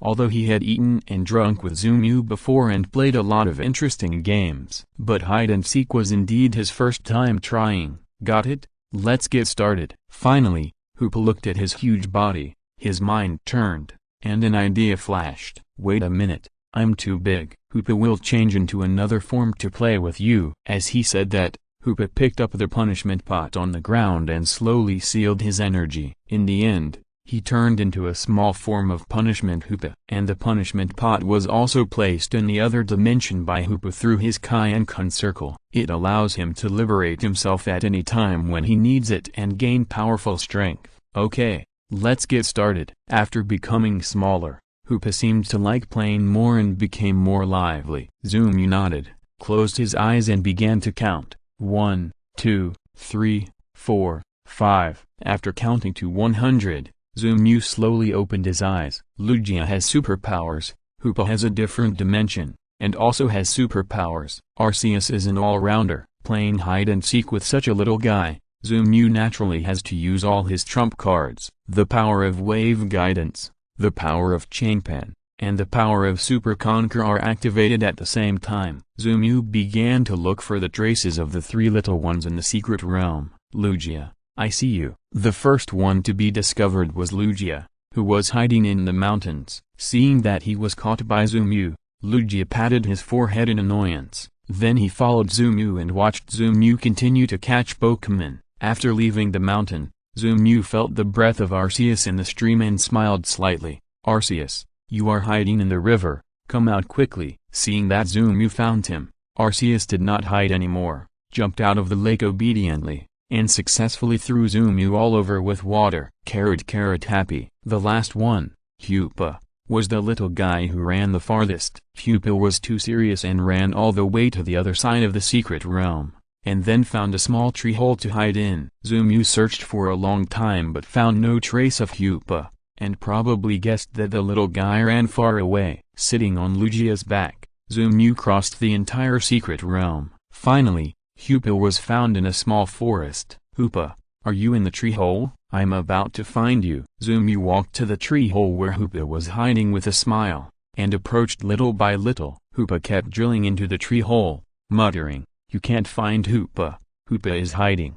Not in the tree hole. Hoopa is not in the tree hole." When he was caught by Zumu's big hand and taken out of the tree hole, his little eyes were a little uncomfortable because of the sudden strong light, and he closed them subconsciously. His two little hands and little tail unconsciously kept the posture of crawling deeper into the tree hole. "Hoopa is really not in the tree hole. You can't find Hoopa." Arceus and Lugia were amused by Hoopa's cute appearance. Hearing the laughter, Hoopa realized that he was found by Zumu. He pouted immediately. "Huh, you found me." Zumu took Hoopa in his arms and said with a smile, "Is hide-and-seek fun?" Hoopa nodded repeatedly. "Yes, it's fun." Zumu continued, "I know a lot of fun things. Do you want to play with me?" Hoopa continued to nod. Hoopa likes to play games. Hoopa doesn't want to be locked up in a dark place. After being sealed for who knows how many years, Hoopa, this cute child, is most eager to communicate with others. Hoopa is afraid of loneliness and never wants to try it again. "Okay, then I will be your trainer, so that others will not separate us." Hoopa hesitated and nodded slowly. "Okay, but you can't keep me in that Pokeball forever." Hoopa still has some understanding of what's happening outside. At least he still knows about Pokeballs. Zumu smiled and said, "No, you just go in for a while and then come out again." Hoopa looked at Zumu carefully, fearing that Zumu would run away in the blink of an eye and stop playing with him. Actually, Zumu wanted Hoopa to be his Pokémon, and Hoopa knew it from the beginning. As a mischievous Pokémon, after Hoopa turned back to the punishment state, he could tell whether every word of Zumu was sincere or not. Although Zumu looked bad, at least Hoopa did not feel used or hurt by him, and Hoopa did not want to be alone. He hoped to have friends to talk to him. This little troublemaker looked very smart, but in fact he was extremely humble, even distressing. "Okay, I'll bear with it for a while." "Zumu, hurry up." With his head lowered, Hoopa closed his eyes nervously, waiting for Zumu to subdue him. Zumu admitted that at this moment, he softened his heart. It seemed unnecessary for the little guy Hoopa to use the Pokeball to determine his relationship with him. Even if he did not put him into the Pokeball, as long as Hoopa was willing, he would still be his Pokémon. Besides, Zumu did not intend to use Hoopa's power to do bad things. In this case, it was fine as long as the little guy was happy, and it seemed unnecessary to subdue him or not. As for the need for trainers to certify and register their own Pokémons, haha, what can they do about Zumu? Didn't you see that Zhao Yueyang always brought 6 Pokémons with him when he went out? But Zumu broke the rules of the entire alliance and was allowed to carry unlimited Pokémons? This is the relationship. "Hoopa, I don't need the Pokeball to conquer you. Let's go out together." Looking at the little guy's nervous expression, Zumu put the Pokeball back to his waist and touched Hoopa's head with his big hand. "Huh?" Seeing Zumu say this, Hoopa was suddenly very happy. Not only was he happy that he didn't have to be locked in a confined space anymore, but Zumu gave up the idea of conquering and was completely honest with Hoopa. Hoopa could feel this sincerity directly through his heart. "Thank you, Zumu. Hoopa wants to be your friend." "We are already friends." Chapter 188 Three Gods Beg for Mercy. With Hoopa, Zumu took Lugia to leave the Nanhua secret realm. At this time, outside the secret realm, the top masters of the Alliance had arrived for more than 10 minutes. All of Mr. Zhao's elves were killed by these masters and lost their combat capabilities. San Xinyun was struggling with Zhao Yueyang. "Damn, the human surnamed Zhao, he is a bastard. We agreed to let us wait for him for a minute. It's been a year. Where is he?" Tu Daiyan cursed angrily. Many masters of the Alliance gathered together, and a group of elves with the strength of the leader could not defeat him directly, but dragging him and slowly consuming him has made Tu Daiyan feel the crisis. Tornado Cloud and Thunder Cloud are not as strong as Tu Daiyan, and at this time they are covered with scars and struggling to support. Zhou looked at the good situation outside and came directly to Zhao Yuanyang's side. "Grandpa, Mr. Zhao is gone." A short sentence made Zhao Yuanyang stunned on the spot. "What did you say?" "This guy has been hiding for more than 10 years, and he was killed by a little kid like you?" Zhao Yuanyang looked at Zhou in disbelief. "It's impossible. This Mr. Zhao has been planning for more than 10 years and set up such a big game. In the end, he was killed by Zhou before he could reveal his trump card." "Grandpa, be careful with your words. What do you mean by killing him?" "That's his own fault. He can't live. The bitch will be punished by heaven." After Zhou finished speaking, the clear sky suddenly thundered for some reason. "Ahem, that, I'm only 16, you can come and take me back in a few hundred years." "Ahem, I'm only 64, if you want to take me back, you're a few hundred years too early." The grandfather and grandson looked at each other and laughed awkwardly at the same time. "Good guy, so cheap." Zhao Yuanyang, can I surrender? Tu Daiyan couldn't hold on any longer. He watched his elf army being conquered or destroyed by the Alliance reinforcements. He and his two good brothers were also covered in wounds and surrounded. He finally decided, "Screw Mr. Zhao, screw the devil, I want to surrender." However, is Zhao Yuanyang the kind of chief who has no stance? Mr. Zhao has been dealt with by Zhou, and this Tu Daiyan is now isolated and helpless. If he forgives him so easily, it would be too inconsistent with his personality. "Oh, you want to surrender?" Zhao Yuanyang looked at Tu Daiyan and asked in a teasing and arrogant tone. Tu Daiyan didn't care about his face at this time. Saving his life was important. Yes, I want to surrender." Tu Daiyan said that he couldn't afford to play anymore. This Mr. Zhao is a pit. He came to fool himself from the beginning, but in the end he really fooled people. Zhou looked at Tu Daiyan's appearance and was speechless. Maybe this is stupidity.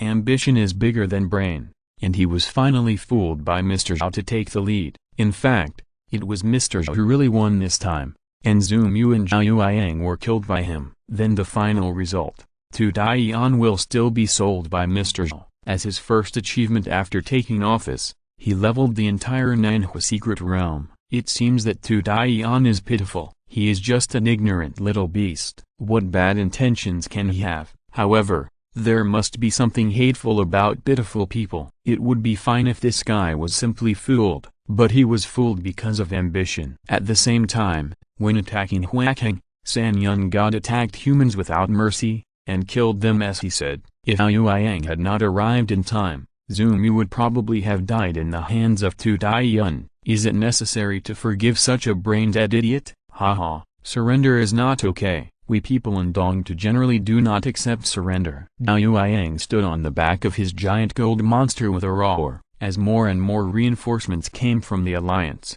Zhao Yuanyang simply withdrew from the battle and handed this Sanshin Yun to some veteran invincible trainers of the Alliance to deal with. Maybe someone's Pokémon will gain some insights in the battle and break through to a higher level. It is obvious that Chiao is now using the three cloud gods as free sparring partners to train his troops here. If you don't accept surrender, then I am willing to be conquered and become the elf of you humans. Zhao Yuanyang, do you think this is okay? The three of us brothers will take the initiative to protect your grandson and become his elves. Land Cloud once again made a good calculation. It should be said that Zhou thinks that it is okay to give this guy the title of the smartest elf. This is really fooling others as fools. Sorry, I have Lugia. You don't deserve it. Zhou decisively refused, making this Land Cloud desperate again. In fact, Zhou also wanted to see if this kind of smart beast could burst out any amazing trump cards when it was forced into a desperate situation.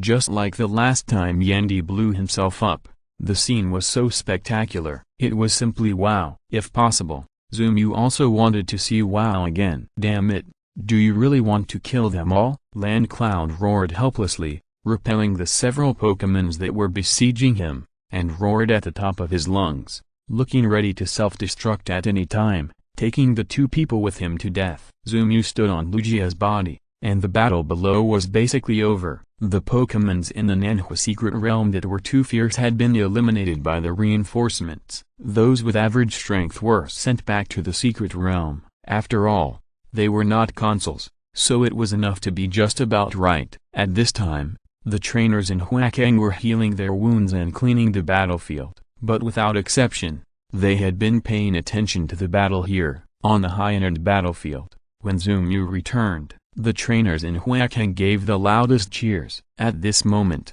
Zumyu stood on Lugia's back, and the trainers and people of the entire Huakang were all looking at Zumyu. This is the hero of Huakang, a 16-year-old boy. Next, the boy will speak. He will judge these three beasts. To Daiyan, you want to self-destruct, right? Then you self-destruct and let me see? What were you thinking when you agreed to President Zhao to attack my Huakang? What were you thinking when you wanted to kill me at will? Today, the Lord of Huakang died in battle. The Deputy Lord was seriously injured, and the trainers of Huakang suffered heavy casualties. All of this is the result of your ambition. Today, is it appropriate for you not to die? Zumyu said, looking at the city below. The originally prosperous and bustling Huakang was now in ruins after the baptism of war. The city gates were shattered, and most of the buildings in the city were more or less damaged. In just half an hour, such serious consequences were caused. Zumyu didn't dare to think that if the reinforcements from the Alliance arrived 10 minutes later, would Huakang no longer exist. So, I declare. Chapter 189 Young Hero, Zumyu. So, I declare. Land Cloud, Tornado Cloud, Thunder Cloud. You three have seriously violated the peace agreement between wild Pokémon and humans. Without any reason, you took the lead in killing our human soldiers stationed in the secret realm and attacked our human city. He is guilty. According to the law, you should be executed. Zumyu's voice echoed over Huakang. His judgment full of confidence and majesty made it hard to believe that this was a 16-year-old boy. The lives of Pokémon should also be protected, and Pokémon also have Pokémon rights. Otherwise, why would many Pokémon lords in the secret realm be unwilling to surrender, and humans would allow them to govern themselves and not allow trainers to enter and disturb their lives? But this three-cloud god did too much this time. Zumyu's shout of "you should be executed" expressed the voice of the people of Huakang. Ha ha ha. Since my grandson has already judged the three of you, then I will be the executioner today and hold the knife for my grandson. Yang laughed up to the sky and said. People then remembered that Chifa was also here. Before, Zumyu was indeed too dazzling, and his brilliance overshadowed everyone. Well, it was Zumyu who was too good at pretending, and blocked everyone. Old man Zhao couldn't stand it, so he came out to steal the limelight.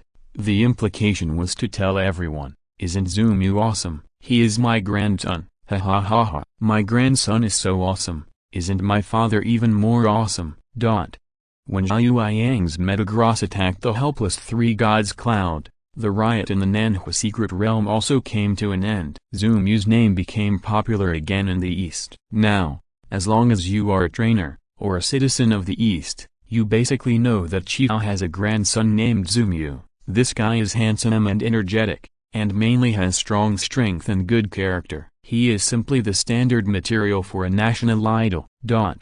Please trouble the doctor. After handing over the three Pokémons of Koga Ninja to the hospital, Zumyu took back Dragonite and Leaf King. Jianzu's Pokémon had completed the treatment at this time and was recovering on the bed. I've seen the news. Huakang suffered a lot of losses this time. Jianzu sighed when he saw Zumyu. Zumyu also nodded heavily. If possible, he would not easily decide to deprive a Pokémon of his life. He is not that cheap father who kills people without hesitation. Zumyu is just an ordinary person. Yes, more than 10,000 trainers were killed or injured in Huakang. This time, the three cloud gods went too far. Jianzu didn't know the details, and naturally didn't know about Mr. Zhao. He thought it was just a simple Pokémon riot. I saw the video of your trial. It's going crazy on the internet now. I have to say, the way you stood on Lugia's back and announced the trial is very similar to your father back then. Jianzu said too much without paying attention. He quickly shut up, but it was too late. My father? Zumyu was puzzled. Do you know my father? Jianzu couldn't hide it anymore and could only confess, no, I'm just your father's fanboy. But Mr. Zhu was really handsome back then. As he spoke, Jianzu's eyes showed a touch of yearning and admiration. Zumyu was speechless. This guy was only about 10 years older than him. When his cheap dad was in power, He was only a few years older. He made it so deep that it scared me. Seeing that he couldn't get anything out of Jianzhu's mouth, Zhumu didn't talk anymore. It's not his turn to worry about the border now. What he needs to do now is to finish the 2 games peacefully, then go to college and enter the Magic City Academy. Finally, he will graduate and marry Shirona. At that time, he will invite his cheap dad and mother to attend the wedding. As for the border, Zumu's current strength really doesn't allow him to care so much. The invincible trainer is now a mountain in front of Zumu. This mountain is too high. If Zumu wants to cross it, he needs to accumulate a certain amount of strength. The system is of great help to me, but it can't be so great that it can give me several supreme peak elves out of thin air. Speaking of this, Zumu looked at Hoopa, who had been invisible and following him. This is a mobile phone. Let Dragonite teach you how to play it. During the few days of the off-season, Zumu had been playing with Hoopa, and it was just the right time to relax with his elves. What kind of playground? Video game arcade. Zumu took the little guys to play around, especially in the video game arcade. Bulbasaur wanted to find a little sister when he didn't agree with her, and Zumu was so angry that he almost took him to get sterilized. And Hoopa was also seeing so many strangers for the first time, and he was still a little nervous. In the end, he chose to be invisible, so that he could play without restraint. Hoopa, no Dragonite teaches, Hoopa can play, Hoopa said, took the new mobile phone that Zumu bought for him,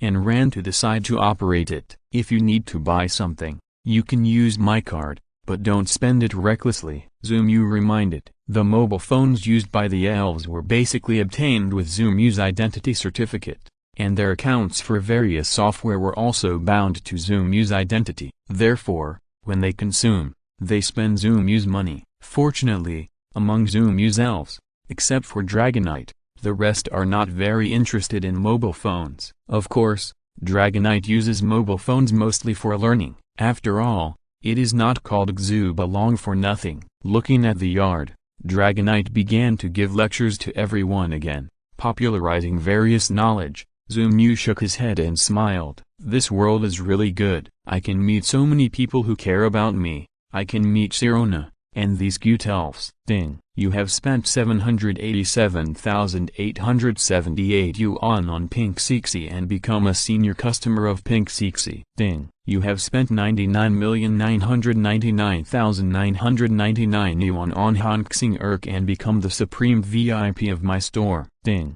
You are all ready. Zumu looked at his text message reminder, and then glanced at Hoopa, who was happily playing with his mobile phone. Swallowed. Hoopa, are you sure you can play with your phone?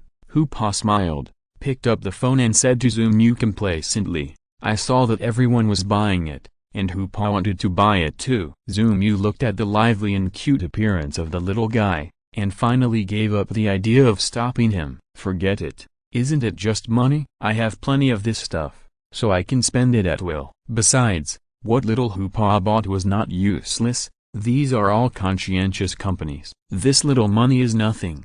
Zumu just doesn't understand business. If he understands, he will directly inject capital to join. If not, raise funds, or simply donate. In short, these companies are not allowed to go bankrupt, not allowed to fail. Thinking about it, Zumu even made a special call to his aunt Zuzenzin. There is nothing else to do. Just tell his aunt that if you have the opportunity to help, you should help those colleagues. After all, you are the new richest man in the East after Mr. Zhou. If you are listening to this novel on a channel other than Fanfic World, it means they downloaded and uploaded it without effort. We cordially invite you to visit our channel, Mundo Fanfic Novelist. There you'll find the original version of this story and you can explore many other novels of various genres. We are waiting for you to immerse yourself in a world of incredible novels. Chapter 190, Top 8 to Top 4, Crush, Elf, Hoopa, Attributes, Psychic, Evil, Strength, Master Peak, will be upgraded to Supreme Peak after Liberation. Features, Magician, Skills, Interdimensional Wormhole, Position Exchange, Illusion, Shadow Ball, Evil Wave, Deception Space, Wonderful Space, Sign-in Task. Hoopa is in a special capture state, so the sign-in task is not available for the time being. Seeing the updated attribute slot of the cute Hoopa, Zumu suddenly laughed. This laugh was very sudden, with a hint of success. What's wrong? Can't you handle it, dog system? I didn't expect your host to be so powerful. Now, including the unborn Celebi, there are 4 legendary beasts. Arceus and Lugia are young, and I can't guess that you can fool me with some junk. Now look at the adult Hoopa. Are you panicking? Where are the tasks? Aren't you signing into the system? Am I not the strongest trainer? Ha ha ha. You are making me laugh. Zoomu mocked the system on a daily basis. Although he accepted the system, Zoomu couldn't help but mock the system. This guy was forced to upgrade by Arceus, and now he chose to remain silent when he encountered the perfect form of Hoopa. Where are the tasks, baby? I want to become stronger as your host. Give me 2 tasks, and I will sweep the world with Hoopa. Please. Zoomu kept playing dirty, and finally angered the system. Ding. It is detected that the host looks down on the system, and a mandatory task is now issued. The smile on Zoomu's face gradually stiffened and slowly disappeared. Wait. What's going on?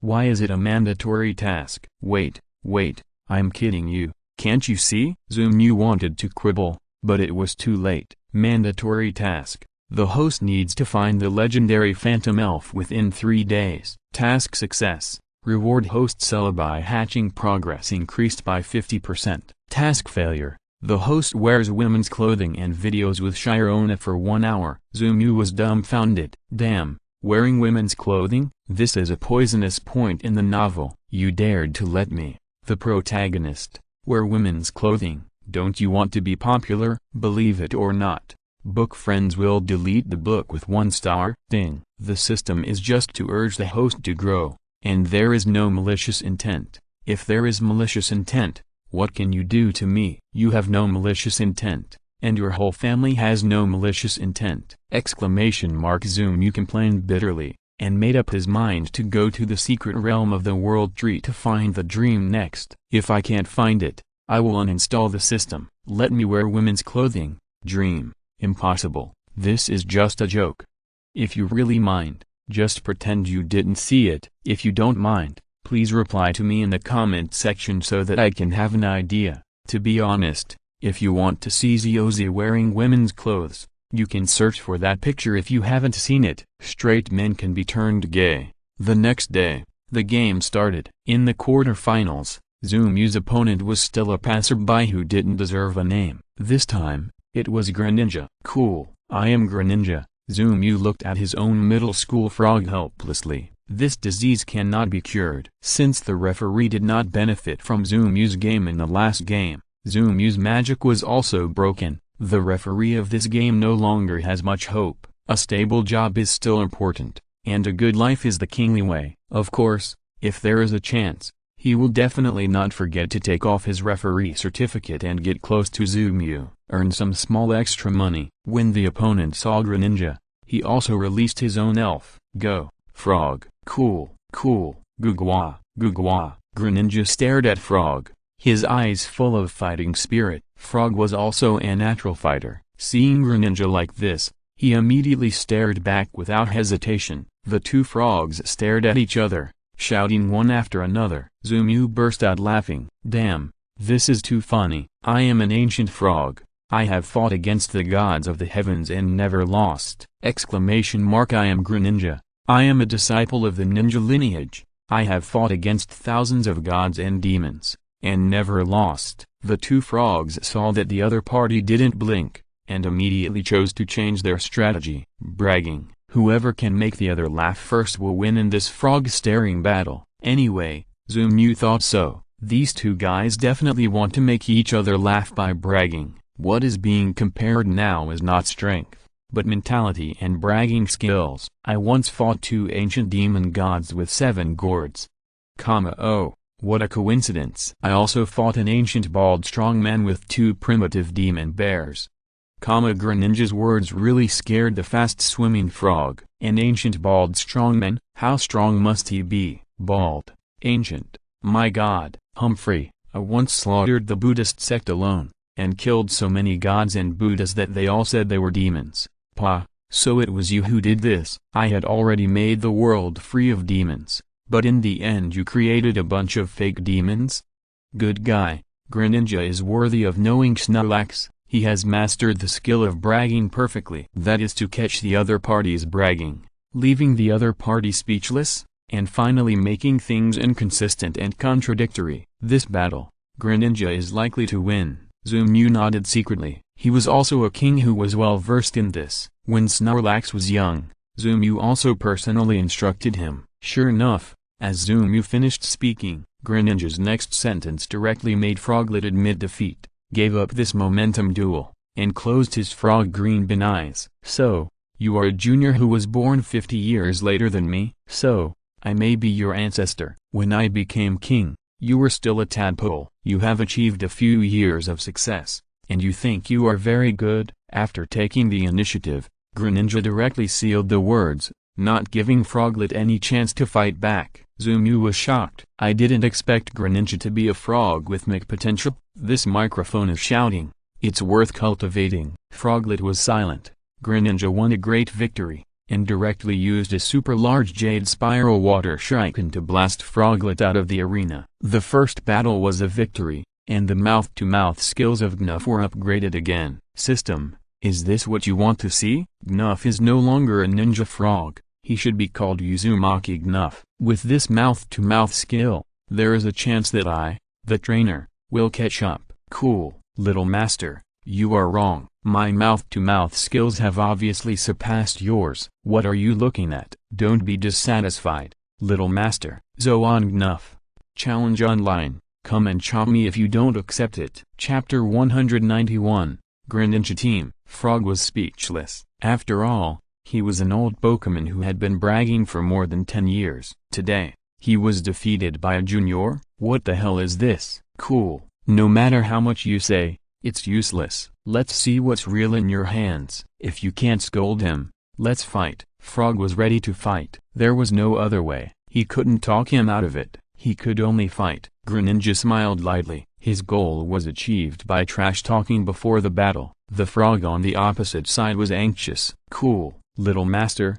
Get ready for battle. A good trainer must learn to listen to Pokémon. Zoomu heard this and knew that it was time for him, a tool man, to appear. Okay, Greninja. Bond transformation. Nothing else to say. Let's go all out when the battle begins. This is the principle taught to us by Charizard. With his whole body wrapped in water, Greninja completed the Bond evolution. Shadow Clone Technique. Old routine.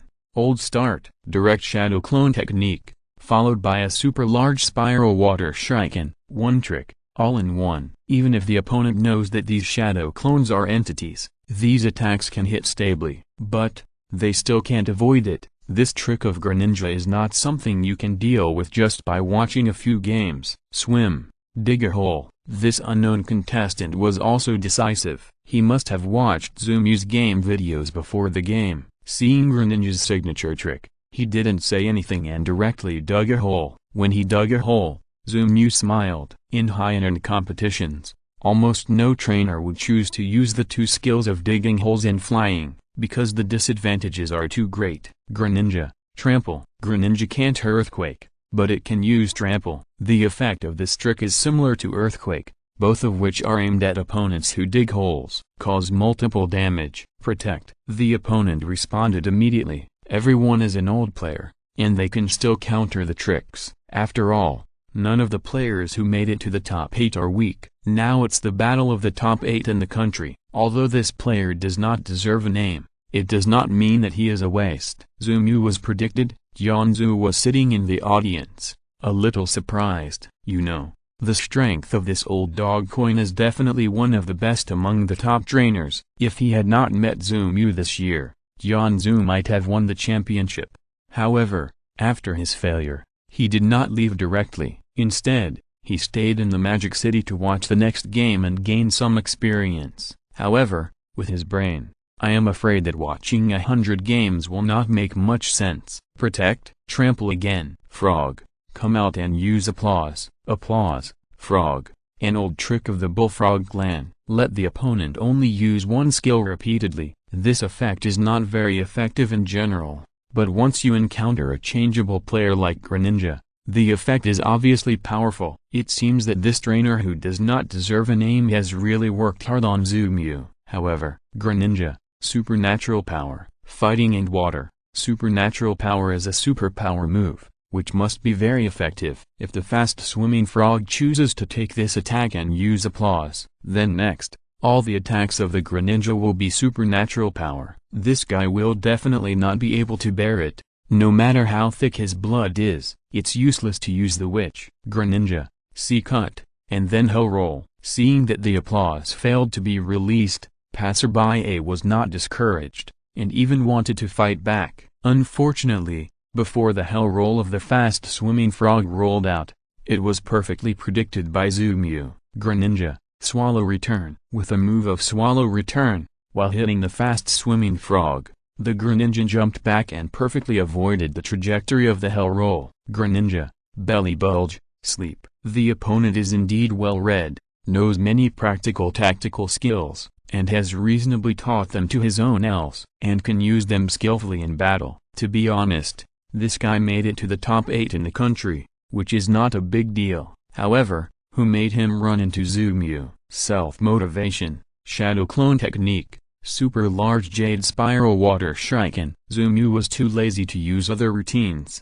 The previous tactics of Super Large Jade were cracked by the fast-swimming frog using digging holes. Now this guy is asleep and can't dodge at all. It's time to let you know the power of Koga Greninja's signature trick. After a self-motivation enhancement, Koga Greninja, with the help of a clone, directly created 17 Super Large Jade Spiral Water Shurikens. Bang bang bang bang. The explosion sounded continuously, and the blood bar of the fast-swimming frog was emptied directly in a deep sleep. The opponent was dumbfounded. This skill is so powerful. How to play? Release your next Pokémon. Don't waste time. Although Zoomu is a tool man, he occasionally wants to find a sense of existence. He took the initiative to speak, and after a small wave of presence, the opponent cooperated very well to release the next Pokémon. Then he was taken away by Koga Greninja. The next one, take it away. Greninja is Zoomu's initial Pokémon, and its strength is second only to Hoopa in Zoomu's team, but Hoopa will not easily participate in the battle, and Zoomu does not want this little cutie to fight. Therefore, Greninja is Zoomu's first combat force. If the first combat force goes out, it must push the team, otherwise, how embarrassing. Zoomu, you are really strong. When Greninja completed the feat of pushing the team, it looked up to the sky and cried out lonely. The opponent sincerely came forward to congratulate. In the audience, Jianzhu looked at Zoomu sourly when he entered the semifinals. He didn't know what to say to express his feelings at this time. Congratulations? Impossible. Envy, jealousy and hatred? Well, a little. Zoomu looked around casually and happened to find Tianzhu with a complicated expression in the stands. With a slight smile on his lips, Zoomu waved and greeted Tianzhu directly. It seemed to say, I see you, don't hide. As Zoomu waved his hand,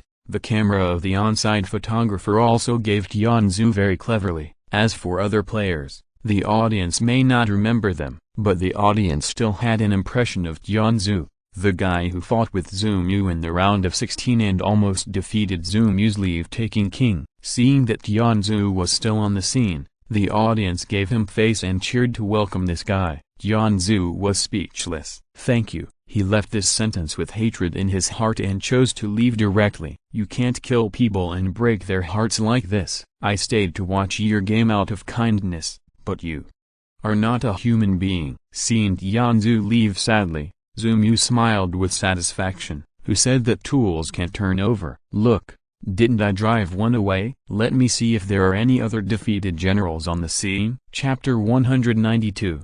Another 3-day holiday. Where to go? Zoomu's match was over, and there were still 3 more matches to go. According to the official, the longer the match was, the better. In this way, the trainer's elves could not only recover their physical strength, but also greatly attract the audience's attention. To put it bluntly, it was all from making money. Auntie, I have nothing to do for the past 3 days. I heard that you came to the Magic City? Zoomu was idle, so he didn't arrange too many training plans for Greninja and the others after returning to the villa. After all, they had just finished a big battle, and what the elves needed now was a summary. Summarize their own shortcomings, gains and losses. And this summary work was naturally not done by Zoomu, a two-man trainer. Yes, it was Dragonite. Although Dragonite did not participate in the game to support the Nanhua Secret Realm, it did not mean that he could not continue to be a teacher for the elves. In terms of the source of knowledge,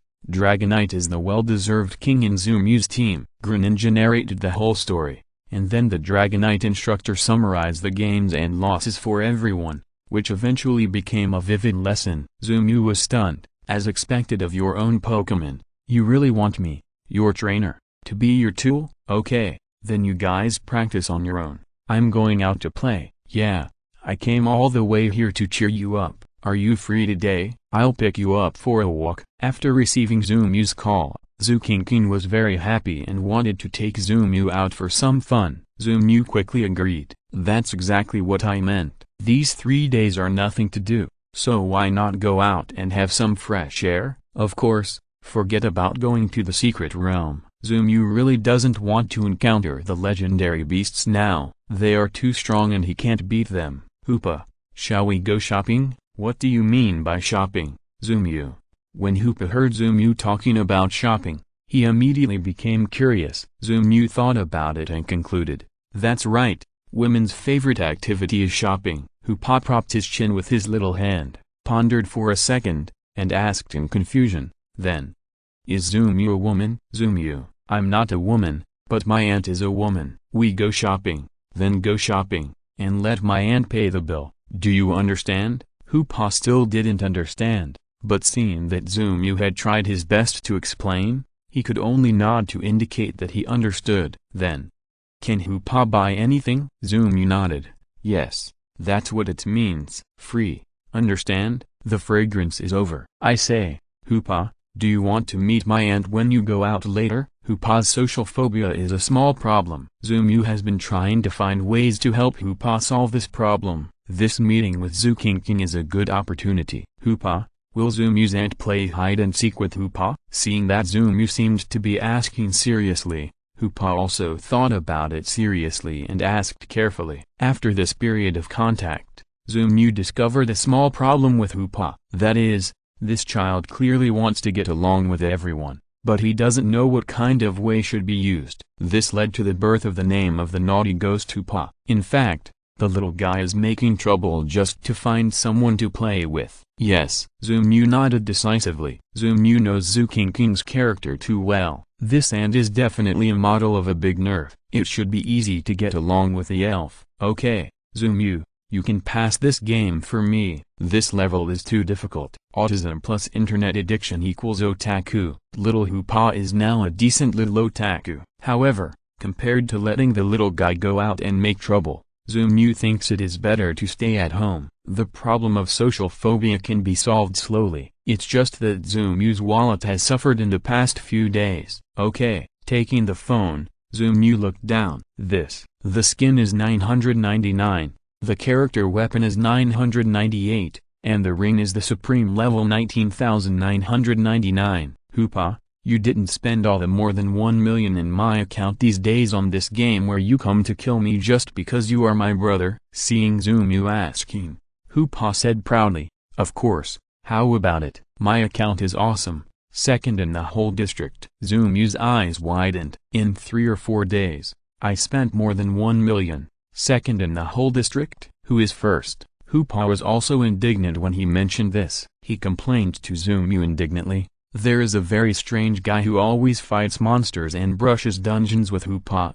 and then every time there is an event, he recharges at the last minute and snatches Hoopa's first place, and gives him the best rewards. Zoomu was ashamed. Hoopa, you may have been cheated by the game company. As we all know, for a rich man like Hoopa who has explosive recharge ability, the game officials will arrange a robot to be in the same server with Hoopa, specifically to snatch Hoopa's rewards and stimulate consumption. At the same time, they will arrange the characters reasonably to seduce players to continue playing the game. Forget it. Those who understand will understand. Zoomu felt that his millions of dollars had gone down the drain in an instant, and he hadn't heard a sound yet. Hoopa, this game isn't fun. How about I teach you a new one? Hoopa, what game is that? Hoopa was very happy to hear Zumu teaching him to play a new game. This game is called King of Pesticides. In this place called Summoner's Rift, players are engaged in a tragic and passionate battle. Of course,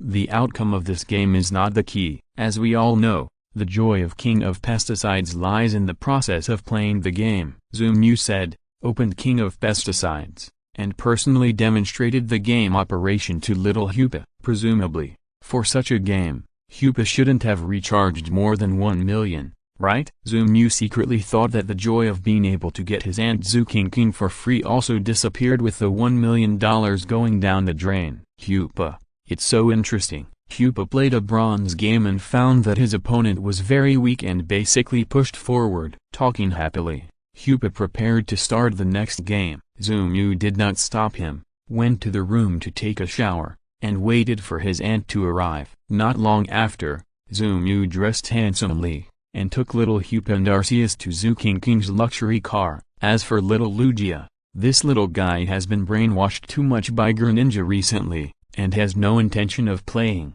but only wants to become stronger. And, this is Arceus, you have seen him. This is Hoopa, a super cute little guy. Zumu enthusiastically introduced the two Pokémon, mainly Hoopa. Hearing Zumu mention his name, Hoopa pouted his little mouth, carefully cancelled the invisible state, hid behind Zumu, and stuck out half of his little head to observe Zukinking's expression. Chapter 193, 15 given away in 7 minutes. Are you Zumu's aunt? Little Hoopa was timid, lying on Zumu's back and whispering, yes, you are little Hoopa, right? Zukinking was still very good. For a timid elf like little Hoopa, Zukinking did not approach him at the first time. Instead, she stepped back slightly, giving little Hoopa a safe distance, indicating that she had no intention of hurting him. Then she waved and greeted him enthusiastically. As the saying goes, the first impression of a first meeting is very important. What is the first impression related to? Appearance. Although Hoopa is an elf, he also has his own aesthetic standards. In Hoopa's eyes, Zumu's aunt is definitely 10,000 times more beautiful than those long legs in the game. So, when Hoopa saw such a beautiful human woman, he was also very happy. Hey, hello, Aunt Zumu. Good. Getting along starts from the first peaceful greeting. Zumu looked at Hoopa accepting Zukinking and smiled with satisfaction. Sitting in the passenger seat of Zukinking's luxury car, Zumu leaned back comfortably. Aunt, you're running pretty well. Zumu looked at the facilities in the car in amazement. It was really good. Of course, fasten your seat belts. Hoopa. Arceus, sit tight. I'm going to drive dirty. Dirty tilde. Dot. When a woman starts shopping, her fighting power will increase exponentially. When this woman is accompanied by two cute elves, you can die with peace of mind. And Zumu, I want to eat this. This is Arceus. When he saw the ice cream from Mixu Ice City, he stopped right where he was, with desire in his eyes. Who is Zukinking? A rich woman. Arceus is so young and still growing up. If you want to eat, just pack it up and buy it. And Zumu, I want to eat this. No problem, buy it. Swipe the card. Hoopa was still a little reserved at first, but seeing that Arceus and Zukinking were not polite at all and got along very well, he was a little envious. Hoopa, you can try it too. Today's consumption will be paid by our Princess Zu. Zumu smiled and whispered in Hoopa's ear. Hoopa clenched his fist nervously, and after hesitating for a long time, he finally used telepathy to say, and Zumu, Hoopa wants a toy. Zukinking didn't expect Hoopa to really take the initiative to talk to her. She nodded happily immediately. No problem, Zumu, you stay here to accompany Arceus to buy food, and I will go to look at toys with Hoopa. Hoopa was like a child. When he heard that he could buy toys, he forgot Zumu and his mobile phone. After turning around Zukinking's head, he quickly followed Zukinking to the toy area. What is this? This, pointing to a model of Ultraman Dyna. Hoopa asked curiously. This is called Ultraman Dyna. It's light. Zukinking is also very cute. She is only a few years older than Zumu, so she is still a girl. Seeing that Hoopa was curious about Ultraman, Zukinking directly made a standard hand gesture of Ultraman Dyna. Instantly, the rate of turning heads exploded. Oh my god, if Dyna is a beautiful girl like this, I will buy a carload of them home. From a otaku, hey, what are you looking at? If you keep looking, I'll dig your eyes out. From a girl whose boyfriend stared at Zukinking, Mom, I saw a fairy. From a middle school teenager, green caterpillars and the like are not as cute as beautiful girls. From a bug-catching boy, Hoopa didn't understand why these people kept staring at Zukinking. He flew to the side and picked up the model of Ultraman Dyna from the shelf. After playing with it for a while, he felt that it was boring. Light. Hoopa can also create light. What's so strange about it? And Gzumu, is there anything else fun? Hoopa uses a mobile phone differently from Dragonite. Dragonite is for studying, while Hoopa for playing games. Today, I finally went out for once and put my phone down. Hoopa thought shopping could be exciting, but the reality made him disappointed. After walking through the entire game area, Hoopa still couldn't find a toy he liked, and finally had to fly to Zukinking helplessly. And Zumu, why is Arceus so happy? Zukinking heard this and said without hesitation, because he is a foodie. Hoopa is not a foodie. Hoopa listened to Zukinking's explanation and felt that it made sense. Hoopa is not a foodie. Then what is Hoopa? Hoopa is our little cutie. Zukinking answered again without hesitation, looking at Hoopa with the most sincere eyes. Zukinking said, Hoopa doesn't need to care about the feelings of outsiders. Just do what you want to do. Just like you may not like toys, but like to play games, then just play games happily. Zukinking is a gym trainer at the Snow Mountain Gym. Zukinking is still very good at training newcomers and educating novice elves. Looking at Hoopa's confused expression just now, Zukinking took out a brand new mobile phone from her bag. Half an hour later, Zumu got a truck from nowhere, and the truck was full of snacks that Arceus wanted to buy. Zukinking swiped her card without hesitation and paid the bill. Then she smiled coolly, Zumu, I've already taken care of Hoopa. Zumu was a little confused. He didn't expect Zukinking to actually take care of this little guy Hoopa. Hoopa suddenly appeared behind Zukinking's shoulder and made a face at Zumu. Oh, what did you do in the past half hour? Buy toys? Zumu was surprised to see that Hoopa could actually lie on Zukinking's shoulder. Although Hoopa was not a particularly lonely little guy, it was not easy to gain Hoopa's trust. Zukinking raised her mobile phone with a proud look on her face. Hoopa and I just played a game of King of Glory. I found that we are absolutely soulmates in this game field. Hoopa, that's it. Zumu opened his game account half-believingly and found that there was indeed an additional double-row game record on it. Hoopa played Niza, Dalgu played Jing. After taking a look at the results, Zumu looked up in surprise, and was completely shocked. Oh my god, the crystal was pushed in 7 minutes, and the high ground was taken in 5 minutes. Together, you two gave away a total of 15 heads. Niza with 0/7/0 and Ching with 0/8/0. Who would believe you if you said you were not good friends? 15 heads were given away in 7 minutes. How did that odd number come from? I was wondering why you two didn't play anymore. It seems that your credit points were directly deducted by the system. Chapter 194 When Zukinking and Hoopa Duo. Sister, lend me 2 King of Glory accounts. Zukinking shamelessly started to borrow accounts after dialing the phone to Zulu. When Zulu heard that she was going to play with Zumu's elves, she generously lent her and Zuzenzin's game accounts to her. After getting the game accounts again, Zukinking and Hoopa excitedly waved their arms. Yes, log in. Zumu stared at the two people preparing to log into the Canyon of Kings again, and suddenly felt inexplicably distressed for the teammates who would be matched with these two little cuties next. You are so lucky to meet these two little cuties.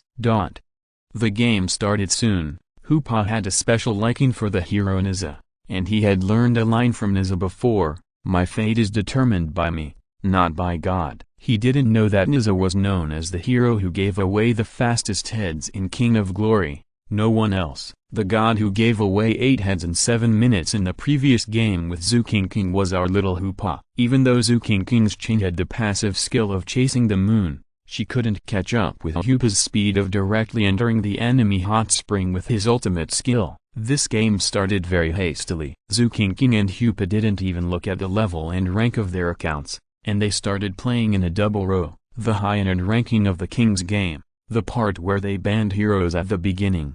made Zukinking very excited. Hoopa, look, this is the ranking where you can ban and select heroes at the beginning. Our account should be above Diamond. Hoopa, this is the first time I've encountered this mode. Zumu was terrified, but he couldn't speak up to stop the two new game friends, so he had to silently open a bag of Arceus snacks and watch the game from the side. I don't play, I just watch, okay? After Zukinking finally banned the hero in a hurry and chose Ching, she looked up to the sky and shouted, "We won this game." Hoopa. Zumu was stunned. Why? Zukinking turned around and glared at Zumu fiercely. Why? Because your aunt got the hero, Ching. Zumu didn't dare to say anything more. This girl who was addicted to playing games was really scary. With a friendly call of all troops attack, the ranking match of this king's rank was officially opened. First, let's watch the operation of the red mage Ching. Well, Ching gave away first blood. Top lane?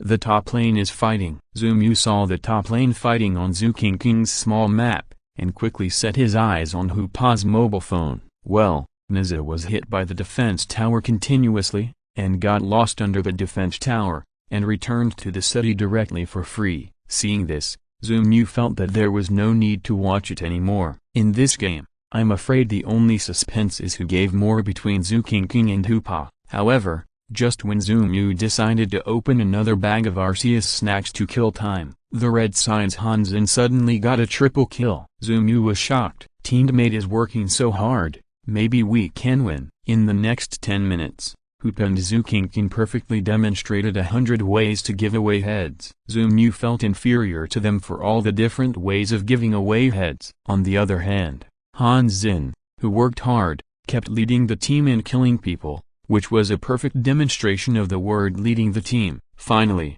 after Hanzin exchanged 3 for 1, Hoopa and Zukinking's reckless and life-giving style of play made this hard-working player unbearable. He slowly turned on the voice. "Bye. Can you please stop giving away heads? Why is it so difficult for Ibrahimovic to win a game?" Zumu heard the call of Ibrahimovic from the phone and instantly realized it. Is this Master Fang's Ibrahimovic who loves playing with his phone? Zukinking can't understand the elf language, but Hoopa can. Seeing Ibrahimovic start to complain, Hoopa was not polite and directly turned on the voice to reply. "Hoopa, what we did is not called giving away heads. The opponent killed me with strength. What makes you say I gave away heads?" Hoopa's words stunned Zumu. Yes, it's worthy of being my elf. This ability to stir up trouble is very similar to my debate with scholars in the past. But you're too much. You dared to bully Ibrahimovic. Do you dare to reveal your location and let Ibrahimovic teach you a lesson? Ibrahimovic was obviously angry. He started to use the standard online fight mode. He wanted to intimidate the arrogant Hoopa. However, how could Hoopa be scared? He directly retorted, "Hoopa, add me as a friend after the fight. Don't talk nonsense on the internet. If you don't accept it, let's fight in real life." "So you are this kind of Hoopa?" Zumu ate the melon happily. Although he was shocked, he was also happy. He opened another bag of Arceus snacks and waited happily for the next plot change. "Zumu, you're almost eating it all." Before Ibrahimovic fought back, Arceus rubbed Zumu with his head, and then looked aggrieved. What bad intentions could Arceus have? He just wanted to protect his snacks. A truckload of them. I can't finish them. I'll buy you more after I finish them." Zumu, who was full of food, stuffed a piece of potato chips into Arceus' mouth, comforted this little glutton, and focused on the game again. "Hooty, what kind of Pokémon is Hoopa? You're going too far. Don't bully the cute Eevee girl. If you have the guts, talk to me and I'll teleport to you." Ghost. Ganger. Hate guys who bully girls the most. Hoopa, right? Let's find a place to fight. The other two players couldn't stand it and turned on the voice chat to join the melee. Zukinking was stunned for a moment. It turned out that I was the only one playing until the end. Sure enough, in King of Glory, you never know whether your opponent is a human or a ghost. Hoopa, let them come. Koga Ninja and the others are itching to play recently. Zumu saw that Hoopa was a little hesitant and immediately gave advice. "You must never be cowardly when it comes to fighting with me, Zumu. Here, you can be bad at playing games, but they can't say anything about you. If they say you are talking about me, they are talking about me. If they want to fight you, They are going to fight me. Zoomu, Hoopa. Okay, no one will leave after school. Whoever is cowardly is a son. Jeng. Yes, you are finished, Hoopa. When the game was over, Zoomu called Zhaoyang without saying a word. After Zhaoyang found the location of that abominable Gengar and Alakazam, Zoomu took all his Pokémon and teleported directly. Cool, little master, what's the matter? We are still training. Greninja saw Zoomu taking them out aggressively and asked hurriedly, it's nothing serious. Someone is bullying Hoopa. Let's go and see. Cool, okay, then I will change my name now. Chapter 195, Punishment for playing games with Hoopa. Gengar and Alakazam are good friends. They often play with Eevee, the jungle king with a cute voice and super strong strength. Today was the same, but they didn't expect to meet a pit guy named Hoopa. This guy was a pit and dared to talk back and bully the cute Eevee girl. Alakazam and Gengar couldn't stand it at the time. They were ready to set a location with the other party and start a war directly. As a result, after the game, the elf named Hoopa seemed to be scared. He didn't add them as a friend, nor did he invite them to the room to continue to spray. So the two good friends thought that this Hoopa was just a strong-mouthed king and didn't care. Prepare to comfort the depressed Eevee girl, and then continue today's happy journey to rank up. Swish. When the light of teleportation appeared in front of Gengar and Alakazam, the two elves were confused. Zoomu patted Arceus and released Greninja and Charizard at the same time. You are the ones who just challenged my Hoopa to a fight? Seeing that Greninja and Charizard looked aggressive, and Zoomu teleported directly and crawled to his home along the network cable, Gengar and Alakazam were immediately scared. Who? It's not me. It's not me. Ghost. I didn't do it either. It really wasn't me. The two Pokémon waved their hands hurriedly, indicating that what happened just now might have been done by their younger brother and had nothing to do with them. Hoopa suddenly appeared from behind Zoomu. Well, it's them. Hoopa remembers their voices. Hoopa took the universe circle in his hand and hurried out to identify the suspects. Greninja laughed when he heard this. Cool, okay, I get it, little master. Do you want to take Hoopa back first? Pinching his fingers with a crackling sound, Greninja stared at Alakazam and Gengar coldly. These two guys are the Lord Pokémon of the Ghost Tower Secret Realm, and they don't have trainers. If Grandpa hadn't helped me find their IDs, I might not have been able to find them, Zoomu said, thinking that it was not appropriate for Hoopa to see such bloody and violent scenes. I'm taking Hoopa and Arceus to the outside of the secret realm. You two can deal with it first. After saying that, Zoomu patted Arceus. The alpaca, which was used as a mount by default, had already gotten used to its role as a tool sheep. It teleported directly and took Zoomu and Hoopa to the outside of the secret realm. Since Zoomu developed Arceus' infinite teleportation ability last time, he basically doesn't need transportation when going out.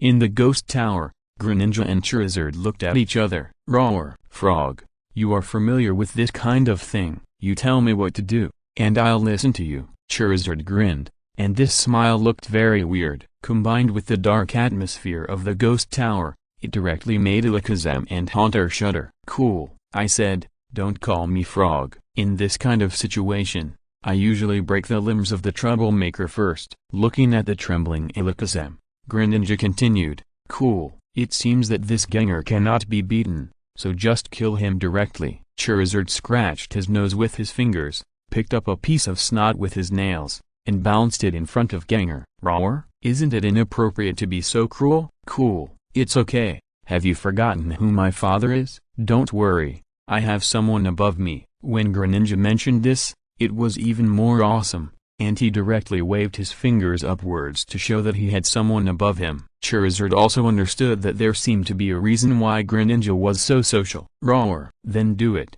You can do the work of breaking the limbs. I usually just kill him directly. After saying that, Charizard took off directly and went straight to Gengar. Greninja did not hesitate, and used the shadow clone technique to create dozens of clones, and firmly grasped Alakazam. Cool, don't move, I'll do it quickly, it will be over in a blink of an eye. It doesn't hurt. Greninja smiled and let his shadow clone lift Alakazam, who had no power to fight back, in front of him. Alakazam was shocked. He had never seen such a dark Pokémon before. Isn't it just a little trouble in the game? You have to chase me with a knife for thousands of miles and break my hands and feet? I can't apologize." Before Alakazam could say anything, Gengar knelt down beside him. "Ghost, Brother Charizard, I was wrong. I shouldn't have complained in the game. I shouldn't have verbally abused my teammates because they were bad.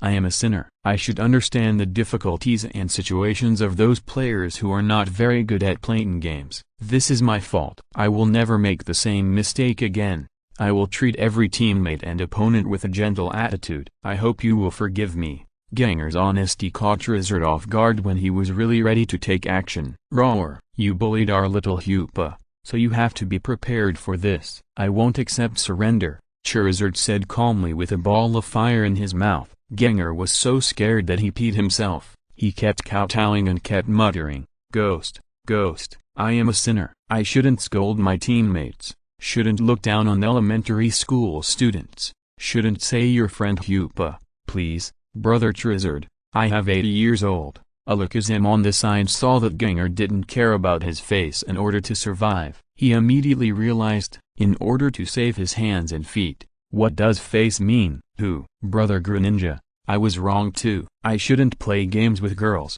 insult teammates, and bully single people." Alakazam's acting was more realistic. He squeezed out 2 tears with his hands and feet tied. Gengar, who was crying fakely, felt inferior to him. "Roar, how about it, Frog?" Charizard couldn't help but laughed suddenly. Tilting his head, he didn't look at the 2 funny guys, and asked Greninja directly. Greninja is indeed a ninja. Even in this situation, he didn't smile at all. He took a mobile phone from his neck. Greninja said, "Cool, I recorded it all. I will put this part on the internet tomorrow. I don't think it will be a big problem. By the way, don't call me Frog." "Roar, got it, Frog. Okay Frog." Charizard smiled and said he was very happy. "Roar, Roar, you too, from now on, follow my little cutie Hoopa and play games with little Hoopa. If Hoopa is unhappy or you want to run away, the Frog and I will kill you directly. Do you understand?" Charizard's idea is very good. Hoopa likes to play games,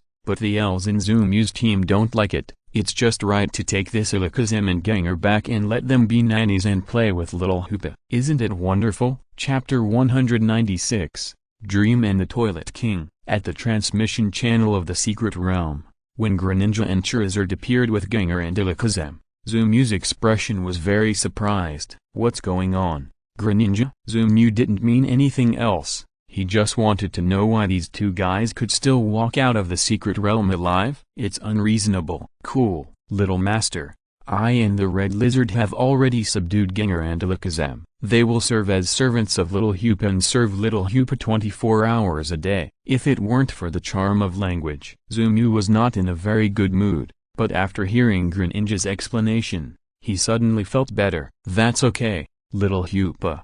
What do you think?" Zumu looked at Hoopa, who was a little nervous at this time, holding the circle of heaven and earth in his little hand, not knowing how to answer. "Cool, Hoopa. These 2 guys have been taught a lesson by me, and they dare not make trouble again. You can let them play games with you, play King of Glory, or hide and seek." Hoopa listened to what Greninja said, tilted his head and thought about it. It seems that it is not impossible. "Zumu, will they really play with Hoopa?" After confirming with Zumu again, little Hoopa was still panicking. "Yes, if you don't believe me, ask Gengar and Alakazam." Zumu smiled and patted Hoopa's head, turned around and looked at the 2 Lord Elves of the Ghost Tower Secret Realm with a threatening look. "It seemed that if you dare to make little Hoopa unhappy, I will let Greninja teach you a lesson." Gengar and Alakazam nodded repeatedly. "Alakazam, don't worry, Lord Hoopa, we can play everything. We will accompany you to play whatever you want to play." "Ghost, Alakazam is right, Lord Hoopa can play whatever you want." There is no problem with the decision made by Greninja, Gengar and Alakazam. These 2 are just pseudo-kings, and their strength is indeed average. But they are both veterans who have been on the internet for more than 10 years, and they can still play games with little Hoopa. Zumu's elves, except for little Arceus and Lugia, all have to train and have almost no time to play with Hoopa. As for Arceus, he eats when he has time. He is either eating or on his way to eat. Lugia is better, but he only has eyes for Zoomu. Watching Zoomu in the days is Lugia's favorite thing. In this way, leaving Alakazam and Gengar is a good decision, at least it can give little Hupe a playmate.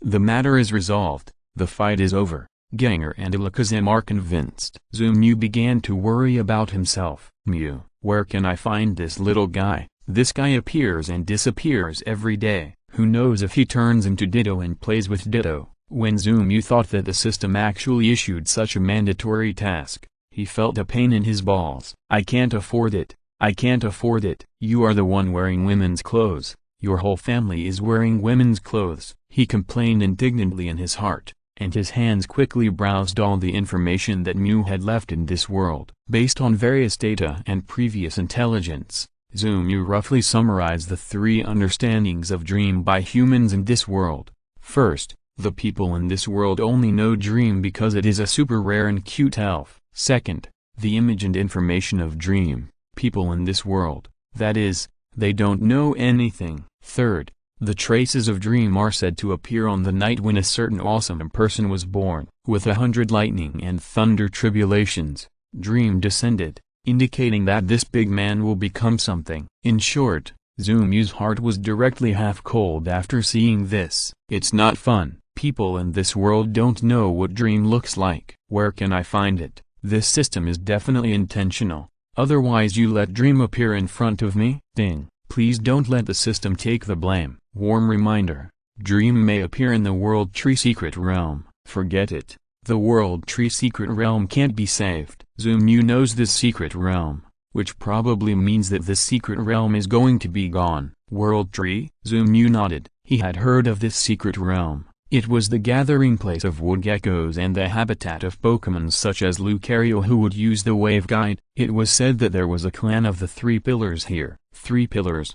Aren't they pseudo-mythical beasts created by the Toilet King using the power of the Arceus Slate? I heard that 2 new ones were created before I crossed over. It's a good time to go see them. Zoomu muttered and began to collect information about the secret realm of the World Tree. At the same time, he said to Dragonite, pack up. Let's go to the World Tree and arrange the itinerary in advance. Dragonite glanced at Zoomu silently, and pouted with resentment and grievance. You too, what are you doing when you are free? The World Tree is going to fight. You should also prepare. Seeing Greninja laughing on the side, Zoomu spoke again. Usually, you treat me, the trainer, as a tool, and you take care of everything. This time, I will leave it to you. With a light snort, Zoomu proudly set his sights on Gengar and Alakazam who had just joined the team. Zoomu did not subdue these 2 guys, but let Hoopa use his ring to put them under a small confinement.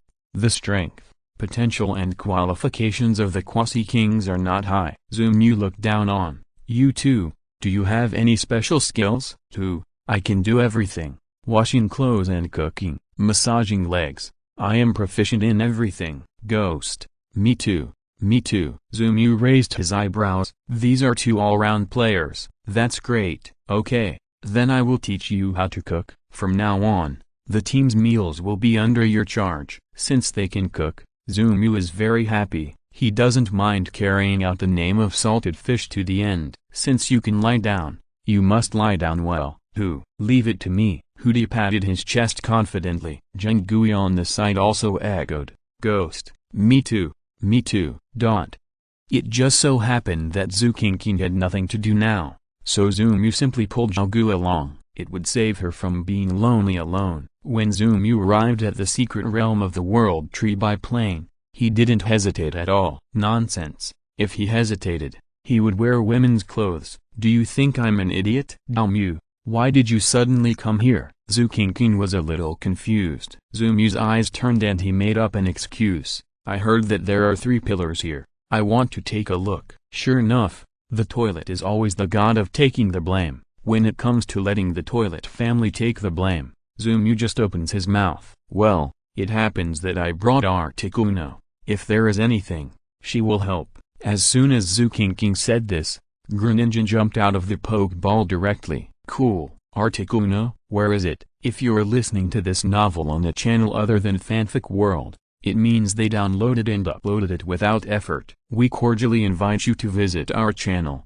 Mundo Fanfic Novelist. There you'll find the original version of this story, and you can explore many other novels of various genres. We are waiting for you to immerse yourself in a world of incredible novels. Chapter 197. Fantasy is super strong, super scary. When Zumu entered the secret realm of the World Tree, Chiao got the news at the first time. Zumu entered the World Tree, looking at the information urgently sent up by the grassroots staff below. Dao Yuanyang had a headache. After thinking for a while, Dao Yuanyang slowly said, "Give the order, send 10 venerables to garrison outside to protect Zumu." "Forget it, I'll go myself." "Venerable? A trainer of this level must not be able to protect Zumu now."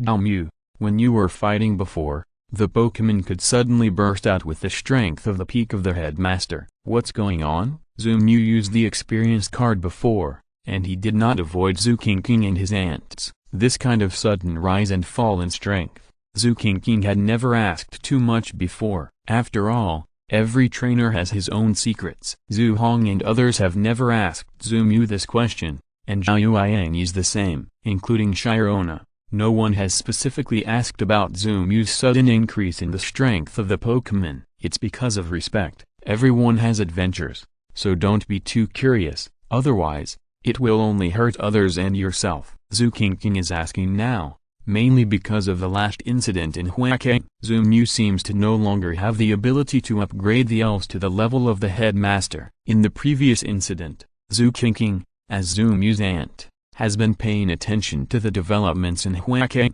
So when Zumu was hunted by Mr. Zhao and Tu Daiyun, Zukinking had doubts. This time, when she came to the secret realm of the World Tree, Zukinking thought that she should confirm it. At the very least, she could know whether Zumu had the ability to protect himself, and whether she could protect Zumu in a critical moment.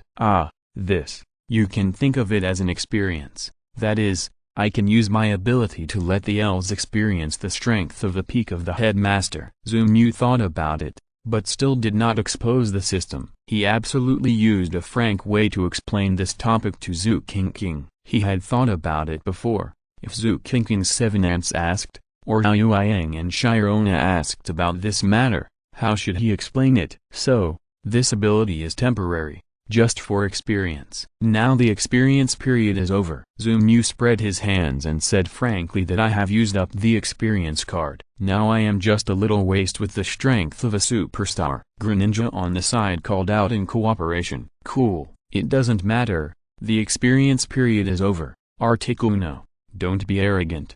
Dragonite has photos of you without clothes, otherwise, the ruthless ones are still frogs. As soon as this guy opens his mouth, you can know what the mentality of Articuno hiding in the Pokeball is. You still want revenge? Dream on. I have your nude photos, I will send them out if you don't accept it. Yo, asshole. In the Pokeball, Articuno howled in anger. It's so unlucky. Why did I meet Zumu and this unlucky frog in the first place? Now not only has it been captured by someone, but I also have to worry about my nude photos being sent out. Oh, I'm just a poor Articuno. Who did I offend? Is that so? Alright then. Zukinking understood Zumu's situation and knew that he didn't have the strength to fight against the mythical beasts now, so she nodded thoughtfully. Don't worry, if you encounter anything next time, your aunt will protect you. As if she was afraid that Zumu would be depressed, Zukinking slapped Zumu on the shoulder and said with a smile. Zumu also laughed unconsciously. Look, how happy it is to have an aunt. Damn, protecting me, so domineering. Do you have such an aunt? I would rather this beauty is not my aunt. Okay. Nodding in agreement, Zumu identified the direction. Hoopa, can you feel that there are elves with particularly strong superpowers here? Looking back at Hoopa, Zumu thought that at this time, the role of Hoopa and Arceus might be stronger than himself as a two-man trainer. Hoopa, superpowers. Hoopa, who was playing a game with Gengar and Alakazam, was stunned. The moment he raised his head to think, he gave away another head. This made the two companions feel more stressed. It seems like there is, but Hoopa can't accurately locate it. Zumu, you should meet it if you walk this way, Hoopa said, turning in the air. Zumu, is this elf playing hide and seek with us? Zumu thought about it and nodded. Just think of it as playing hide and seek with us. This is also a very cute little guy. Hoopa might like him. Indeed, Mew also has a childish temper. Like Hoopa, he is quirky and cute. Really? Then Hoopa wants to see him now. As he said, Hoopa put his mobile phone into his own dimension and began to search for traces of Mew with full concentration.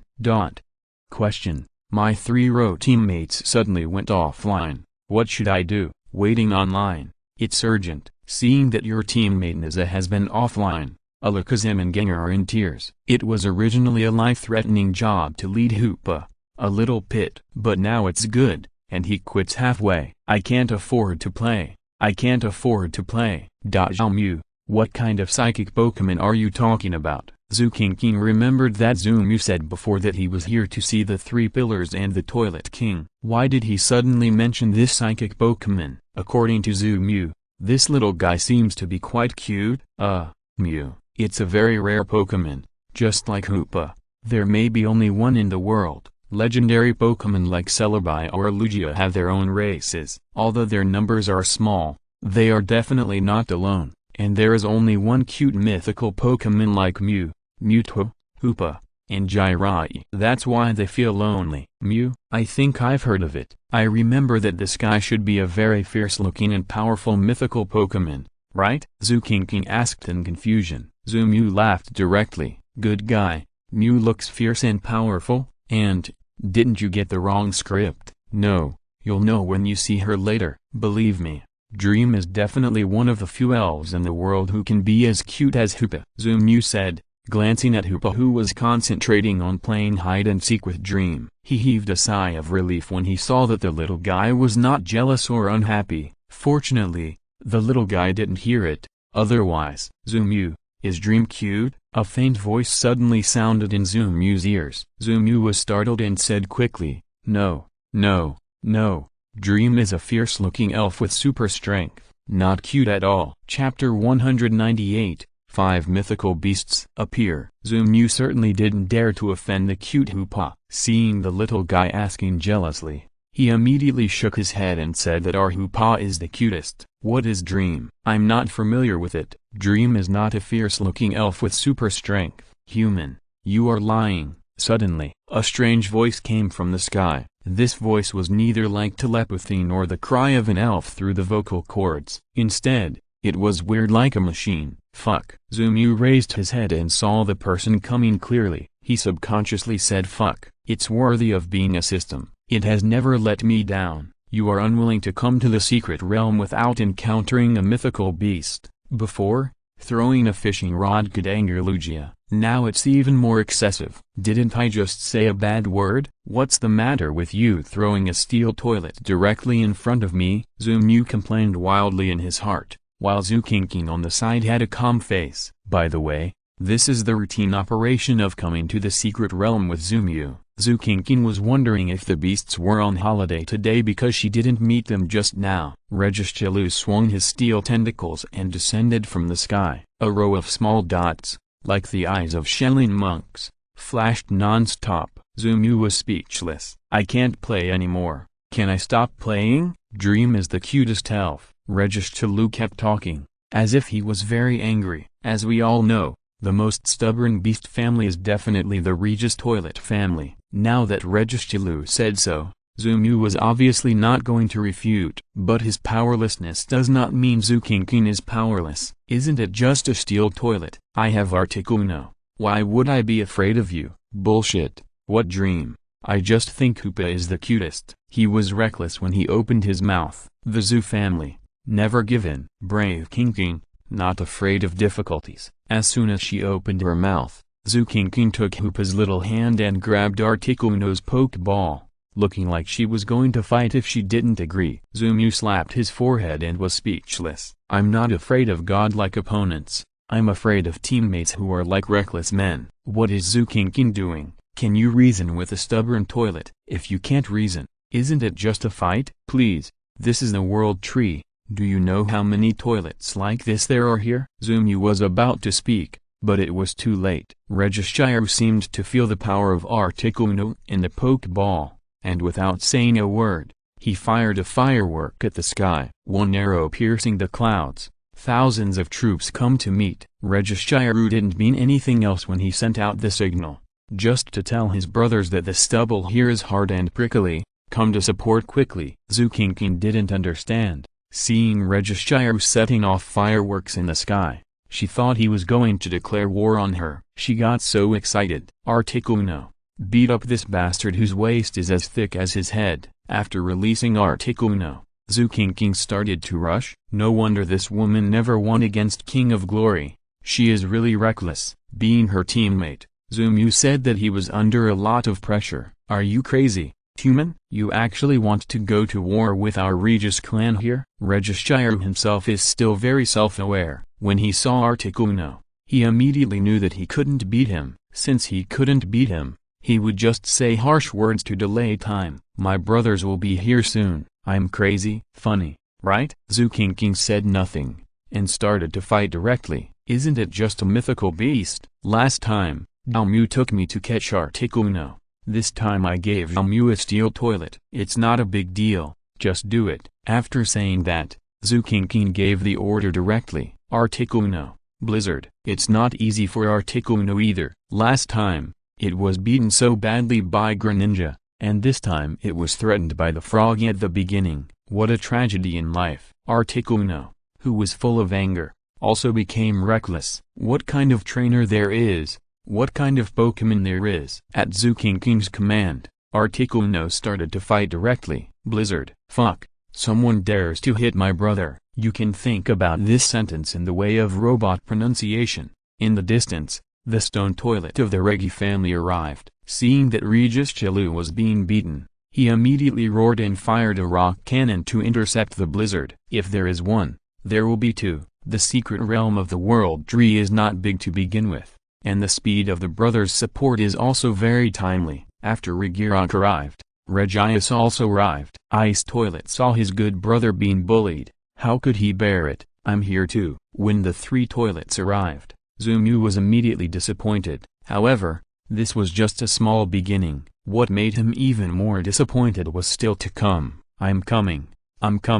Just after the ice toilet arrived at the battlefield, a cheerful voice rang out. The one who came was the dragon toilet that the Toilet King had recently made out of nothing. Regi Dalrago. It's not that the Toilet King is a talent. When I have nothing to do, I'm willing to make children, one after another. I used the stone tablet that Arceus lost. I just want to ask if you are angry. Of course, the stone tablets obtained by Zumu's Arceus were all provided by the system. It has nothing to do with the Toilet King. But to be honest, Zumu is now also doubting that the system was forced to upgrade and then issued the Arceus sign-in task. Did the dog system go to purchase this upgrade? Me.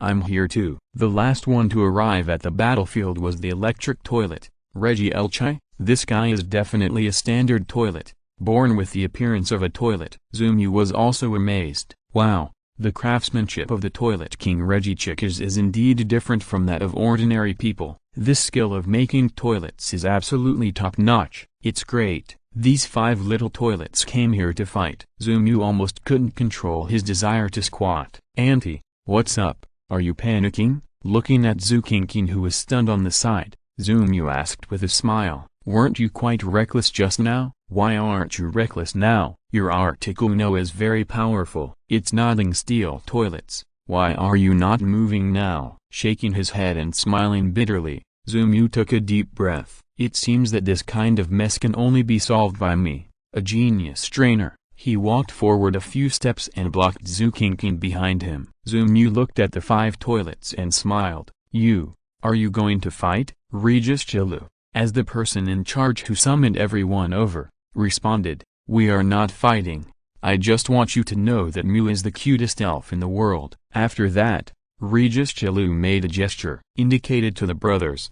As long as Zumu dared to shake his head and say no, then he would just do it. Zumu looked at the steel toilet, still obsessed with what happened just now, and shook his head helplessly with a smile. No, I think you are right. The 5 toilets that were about to attack stopped their attacks in astonishment and looked at Zumu strangely. At the same time, a question came to their minds. Are human trainers nowadays shameless? Chapter 199. The Toilet King arrives and secludes himself on the spot. Okay, I won't mess with you guys anymore. You guys are not qualified to talk to me. Go, call your parents. I want to find your parents. Zumu just made a little joke, and then his momentum suddenly changed. The boss's domineering aura suddenly emanated, shocking the 5 toilets. Old Steel, you broke into this. What should we do? The ice toilet was still more cautious. Seeing Zumu's unique, super invincible and powerful aura,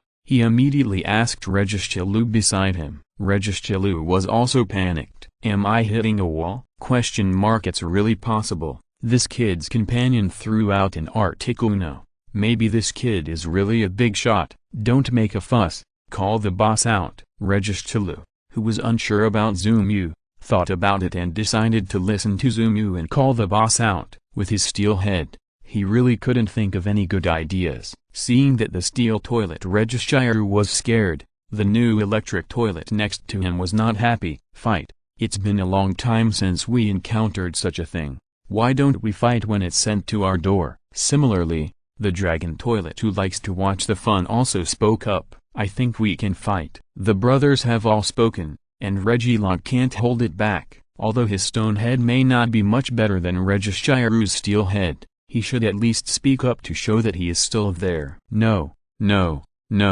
I stand with Ace. We can't fight. The vote was tied at 2-2. Regishiru was also a little uncertain. Looking at Zumu again, Regishiru was ready to test it.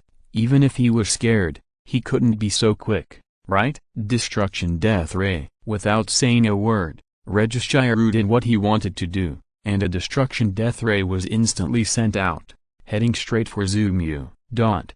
I found it, Zumu. As soon as Hoopa found the dreamy position, he saw a Destruction Death Ray coming towards Zumu. At that moment, Hoopa got angry. That was too much. He interrupted someone's chat with Zumu. How uncultured and uneducated. Hoopa.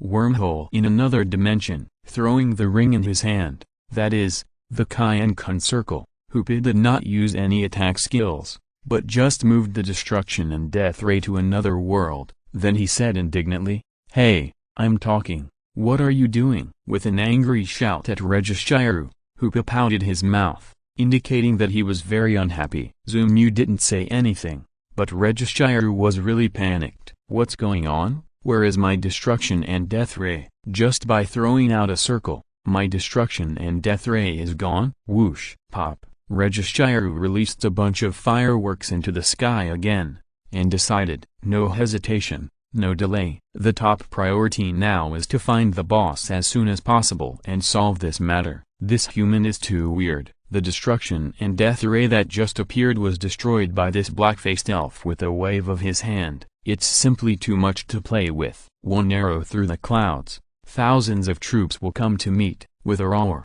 The steel toilet will definitely call for someone again. Sure enough, with this arrow through the clouds, the Toilet King Regichkas roared directly. Who is calling me? Hearing the voice of the Toilet King, Regishiru was so excited that he hurriedly said, "Boss, this is it. This human just said that dreams are not cute, and now he wants to use us as a dish. Do you think this can be tolerated?" Hearing this, the Toilet King was stunned on his way. "Kid, who gave you the courage to tell such a lie? Is this human crazy to use you as a dish? Is it delicious to eat by leaning on the toilet? No way, no way. Is there really such a person?" After saying this exaggerated lie, Regishiru himself blushed with embarrassment. Indeed, he knows his own conditions. It's just that they brothers are almost the same if they are treated as toilets. But if they are used as dishes, then the happiness is definitely doubled. Ahem. I feel like you are insulting me. Zumu was not afraid when he saw Regishiru complaining first.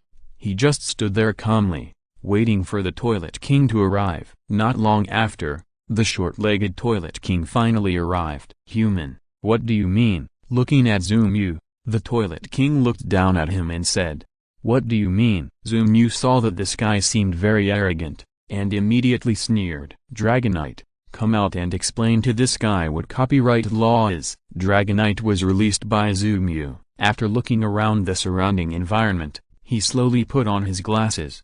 Copyright law, this is what it is. After a long-winded talk, Dragonite gave full play to his super level as a gold medal lecturer and directly gave Regis a popular science on the spot about what copyright is. Do you understand? Zumu waited for Dragonite to finish speaking and asked with a smile. Regis thought for a while and answered Zumu solemnly, I understand. Zumu laughed when he got this answer. Okay, as long as you understand. I'm afraid you don't understand. Thinking about it, Zumu looked at Zukinking. Auntie, wait a minute, take a look at these 5 toilets and see which one you like. If you like it, I'll let the Toilet King send us one back. Describing the family of divine beast toilets as a roadside stall, the kind of dolls that you exchange for rings. Zumu is so crazy. This wave of operations is very similar to the protagonist of a certain elf article at the beginning. What kind of crazy? Why do you have the confidence to let me send you an elf? The Toilet King was also puzzled. What's the situation? I have to send you an elf? Who are you? Zumu heard this,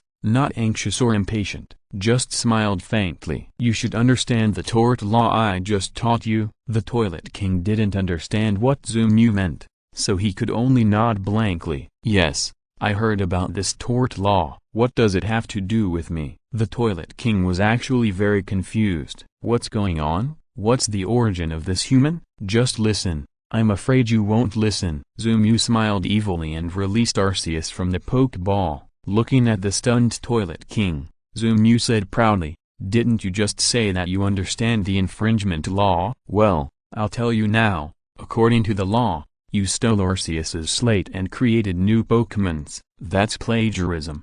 You plagiarized Arceus's ideas.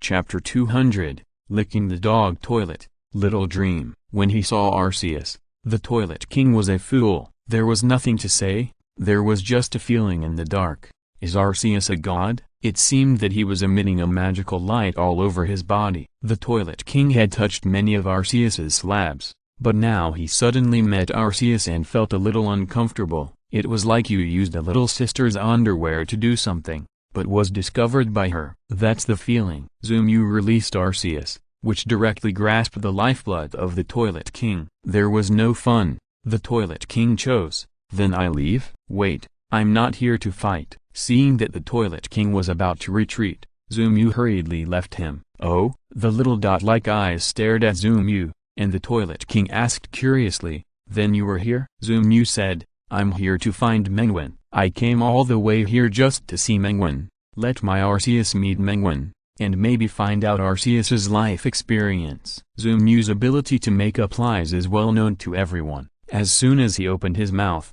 he found a suitable excuse, and it even seemed so impeccable. When the Toilet King heard that it was about Arceus, he didn't dare to hesitate and said directly, then you come with me.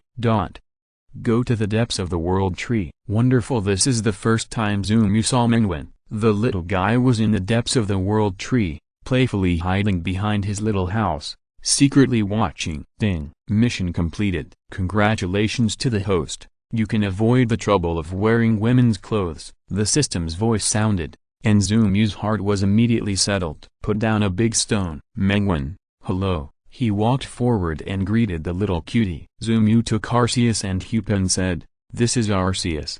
This is Hupa. Menguin, do you know them? Wonderful. I know Hupa. I have seen this guy get into trouble before and almost burned down the entire secret forest. But, Arceus, Menguin doesn't know. Sure enough, although Zumu was a little disappointed, he didn't care too much. The elves and humans in this world did not know the existence of Arceus, which had indeed been verified before. I'm afraid that if you want to know Arceus's specific life experience, you can only wait until Zumu finds the Phoenix King before you can draw a conclusion. My goodness, are you here to play with Dream, Hupa? Yes, Dream and Hupa.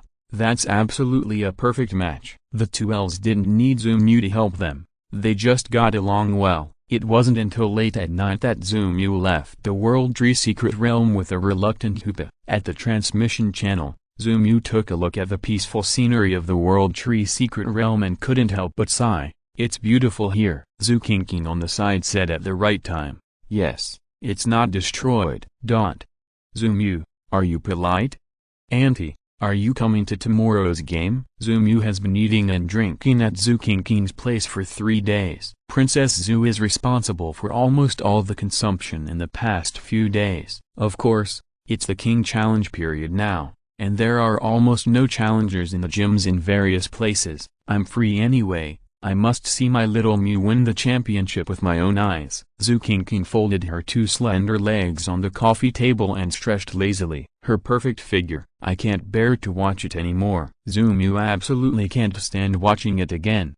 Watch me win the championship. Oh, it would be great if Shirona was there too. When Zumu thought of winning the championship, he couldn't help but think of Shirona. In fact, many friends in long-distance relationships have this feeling, that is, no matter when and where, as long as they are not careful, they will think of him, her. TSK, TSK, TSK, are you thinking about your girlfriend? Zukinking pouted and smacked her lips, picked up a bag of Arceus snacks and tore it open. Hearing the sound of the packaging bag tearing, Arceus rushed to Zukinking at a lightning speed. Yo! Looking at Zukinking with expectant eyes, Arceus's meaning is self-evident. That is, what delicious food are you eating? I want to eat it too. Zukinking fed Arceus a few potato chips, not knowing whether to laugh or cry, and then said, in fact, your girlfriend might come soon. After all, this is your first time to participate in such a large-scale competition. The King's Challenge is a competition that all trainers in the East are paying attention to. Compared with Zumu's previous small fights, the value and attention of this competition are simply better than those before. It's really good, otherwise the book friends will almost forget who the heroine of this book is. Zumu sighed and went home. There is another competition tomorrow. If I stay at Zukinking's place again, it would be bad if I am late. The next morning, when the first ray of sunlight shone into Zumu's room, Greninja has already started morning exercises with the Pokémon, Gengar and Alakazam, as non-staff members, are preparing breakfast for everyone. That's right, Zumu's last dignity as a trainer was also taken away by the 2 new Pokémon. While eating breakfast, Zumu asked casually, Greninja, what are the arrangements for today's game? Greninja chewed an energy block and swallowed it, drank a glass of water, and cleared his throat. Cool, if nothing unexpected happens, I'm going to let Charizard take the lead. Then it's Dragonite, Snorlax, and the King of Leaf, and finally I'll be the last one.